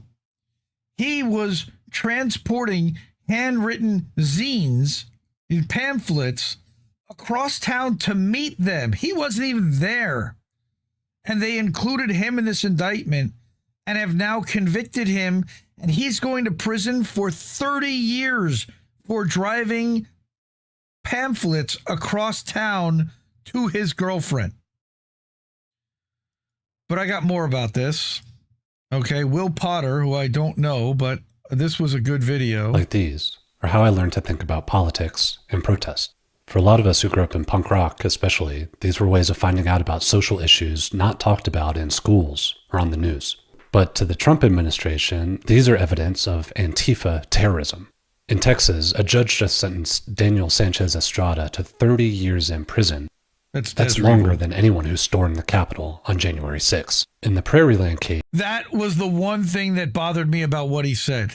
Forget January 6th. How about Ghislaine Maxwell? That's a longer sentence than Ghislaine fucking Maxwell, who got 20 years for trafficking children. The government characterized homemade pamphlets like zines as insurrectionary materials and said that moving them was obstructing the prosecution of anti-ICE protesters. Zines are, of course, protected speech. And as Seth Stern of the Freedom of the Press Foundation put it, these zines are no different than the pro-revolutionary pamphlets that the authors of the First Amendment had in mind when they drafted it. But the Trump administration is chipping away at our rights in the name of fighting Antifa. In September, NSPM-7 classified anti-fascists as domestic terrorists. This 30-year sentence is clearly intended to chill free speech at a time when zines are actually making a comeback. In the age of AI slop, there's something real, made and shared by hand. That's the real target here. Not violence, but speech that dares to challenge fascism, passed hand to hand, outside the algorithm, where no billionaire-owned platform can shut it down. You know, and that's a message that Whitney Webb and that others have been also talking about, which is hand-published material, which they can't censor, which they can't delete from the algorithm and suppress. That's published material. Again, we've seen book burning happening already in Florida heavily under the DeSantis administration. All right. This is a direct assault on free speech and on protesting the government. And this, I read a thing about according to the Declaration of Independence, we should have already started revolting and torn this whole thing up and started building a new government, because this ain't representing the people anymore. So I have one more thing to talk about, further corruption. All right. Which is David Moore, P-Politics from Sludge. Now, Sludge did a thing last week about someone having shares in a thing in SpaceX that turned out to not be true. Look, not everyone hits that out of the park every time. I'll acknowledge that. But I did want to make mention that David wrote this article, Trump's $88 billion Iran war supplemental. Yes, he's asking for another $88 billion to cover the costs that we've already incurred, okay, to cover that and make us whole going forward so that we can continue to fund this shit. All right. Of course, it would reward the contractors that are funding his July 4th bash, which are all the military contractors. Lockheed Martin, Raytheon, coming from the Pentagon budget. Lockheed Martin, RTX, and other Freedom 250 sponsors stand to profit from the skyrocketing Pentagon budget and replenishing of missiles fired on Iran. Okay, so go check this one out again at readsludge.com. I am a paid monthly subscriber over at Sludge. I am a supporter of this publication. It's two guys. It's David Moore and Donald Shaw. The two guys work their asses off. They're very focused on electoralism, I get, but they're also focused on following the money and corruption. And I'm a big fan of their outlet. So support them, support independent media. That's our lightning round. We got through that pretty quick. Support independent media because we need it more than ever. You know how to do it. Cash App, $ Indie News Network, ko-fi.com/Indie News Network, paypal.me/Indie News Network, patreon.com/Indie News Network. Over at IndieNewsNow.com, that's our website where you can get 24/7 news. And then at the Substacks at INNnewsletter.com and at IndieMediaToday.com. Okay. Now we're going to do the GoFundMes real quick. And I just want to bring up Halo messaged me and Will messaged me. And if you're there, Cowboy Kitty, let me know what's going on in chat with Natalia. But we're going to start with Words of Will. I've been talking about Will now for about a month, maybe longer. He said his wife was diagnosed with breast cancer and her job just cut her to part-time, so she can't get the insurance she was supposed to get. Now they're in a really bad situation. All right. So I messaged him this morning, be like, hey man, is there an update I can share with people? Because people are asking. I did put in a $25 donation to their GoFundMe personally from INN today to help prime that pump a little bit. I'm going to put that in the chats right now for all of you, but I'm going to read what he wrote to me. Thanks a bunch. It's really appreciated. She has her last round of the really bad chemo on Thursday. They think it's working, but they haven't done any scans since the first ones. They don't do that till they're done with the chemo. She's pretty bad off on the chemo and can't really do anything but sleep all the time. He said that he's supposed to start trade school in August for HVAC tech since his college degree is now worthless. They're hoping that the next chemo isn't as bad so she can watch the kids 4 hours a night while he's at school. Trying to get their mortgage paused for a few months, but that isn't looking good. Hoping he can find enough work to keep them afloat while going to school and homeschooling all day. It seems like a tall task, but he's going to try it. He also said that the new hospital does seem to be covering the costs, so they got scammed for about $100,000 by the Medical University of South Carolina, who knew about this program across the street and just refused to tell them because fuck the medical system in this country. Okay, the hospital knew they didn't have insurance and told them that they were their only option in the area until a social worker took pity on them, felt bad after the chemo had started, and finally told them the truth, and they switched her treatment. Even worse. So help Elizabeth. Again, her husband, Will, has been a member of our fam since the day we started INN. And this is what we do here is we help the people around us who need help. And, you know, this is solidarity. This is building community. These are supporting the people who were there for us. So if you're able to, please fuck cancer and support these people. Thank you. Okay. Next we have Cowboy Kitty. His sister-in-law, Natalia. It's been a year since he started this GoFundMe. And his sister-in-law, Natalia, was routine traffic stop, stopped by ICE, and stopped by the cops.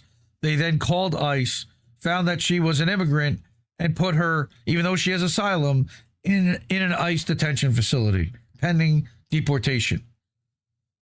For whatever reason, a judge ruled that she was to be deported, didn't care that she had a letter of asylum, and she's now still sitting in that ICE facility pending appeal.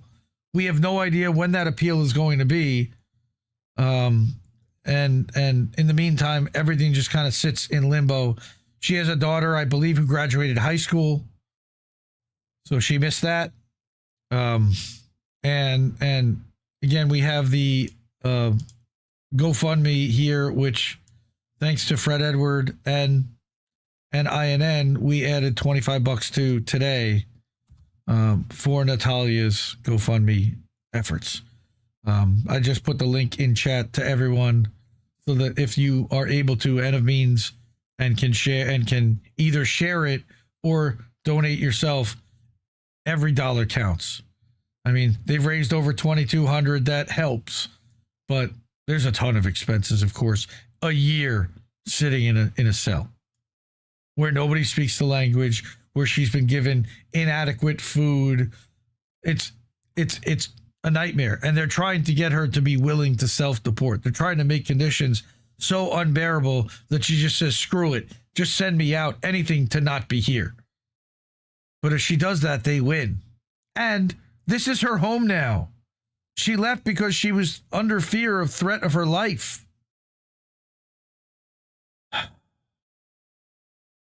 So, next we have justice for Aspen.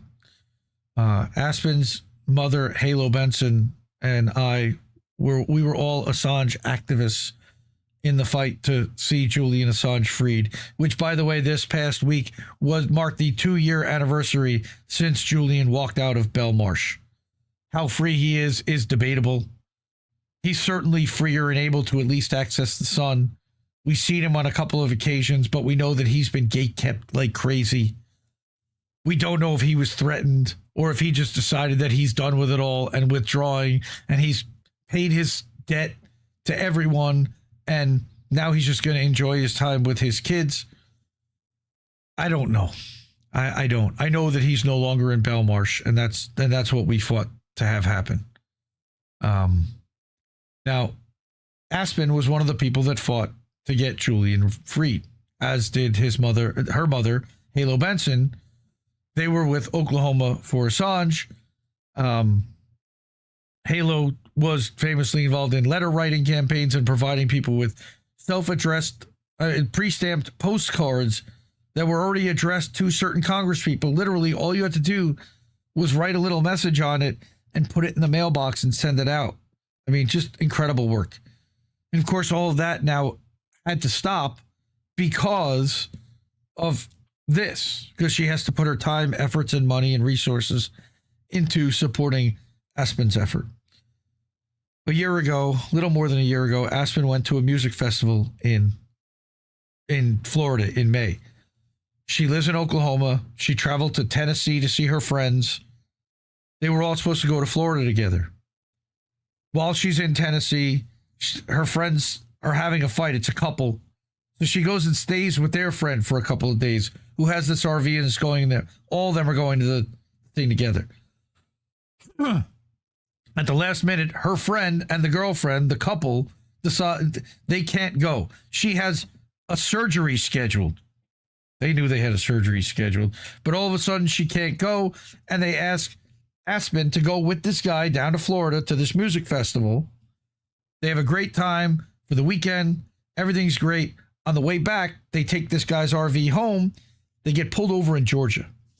The cops searched the vehicle and found that the guy she drove there with, the friend of this couple, was a drug trafficker that had mass quantities of illegal drugs on him.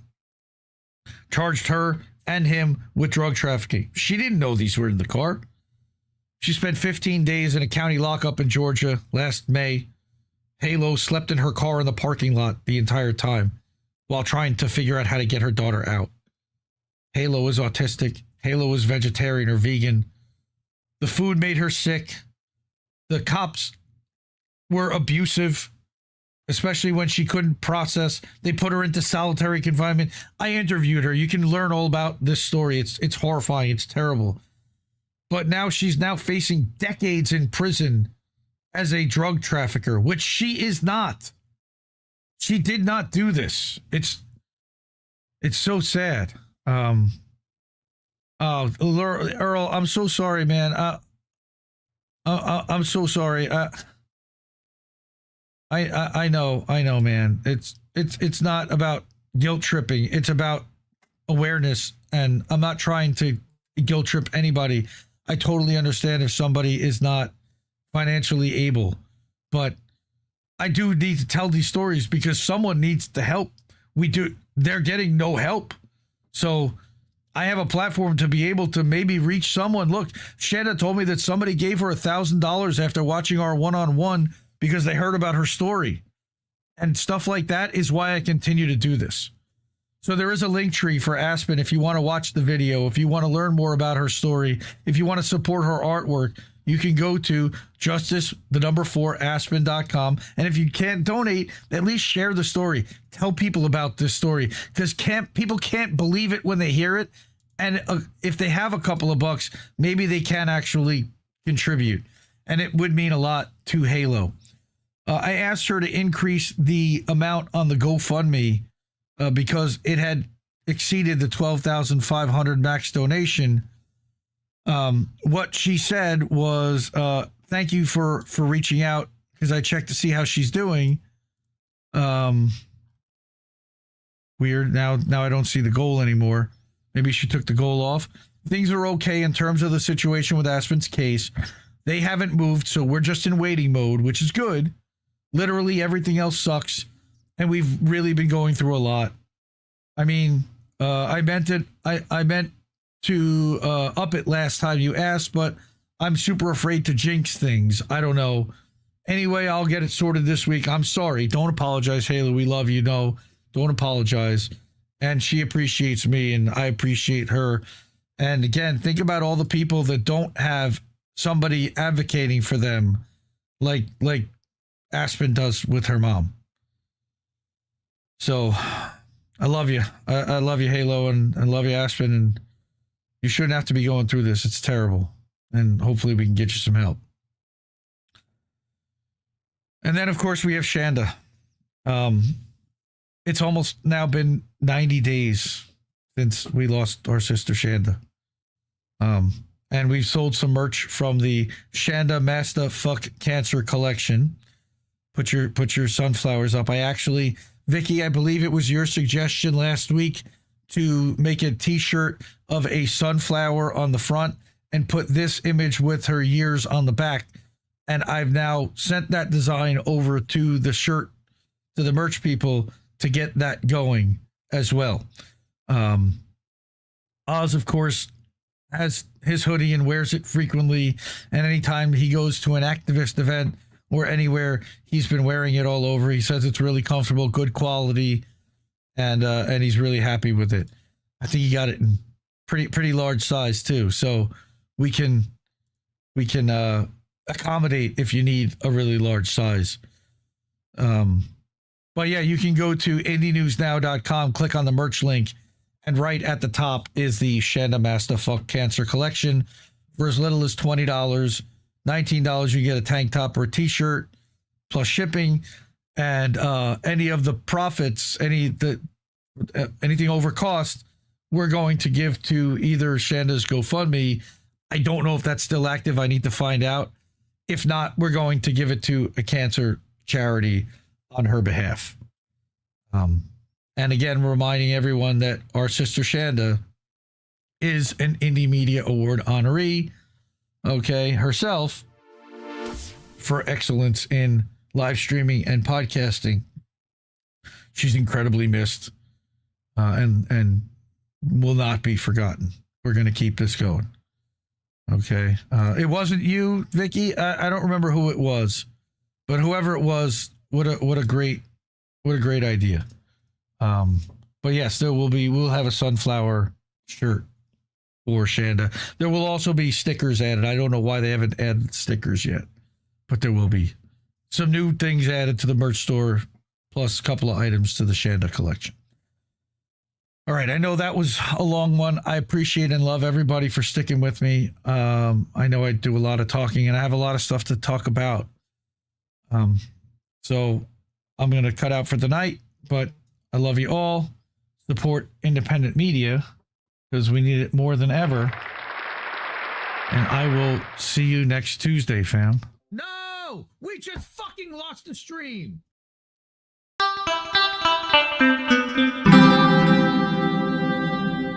Who are these people?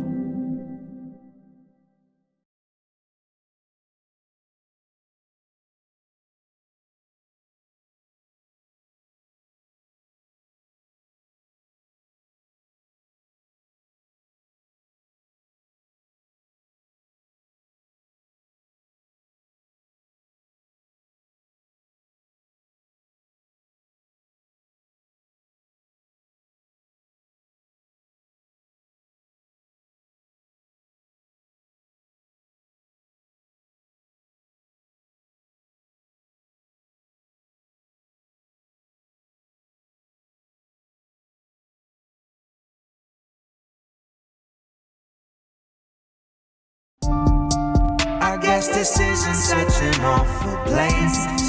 Is that what you want me to say? You prove it's possible to sleep for days, and I still think you're right here awake. The cost of living isn't much to make, but God, it's so hard to say. And when they told you everything was safe, were you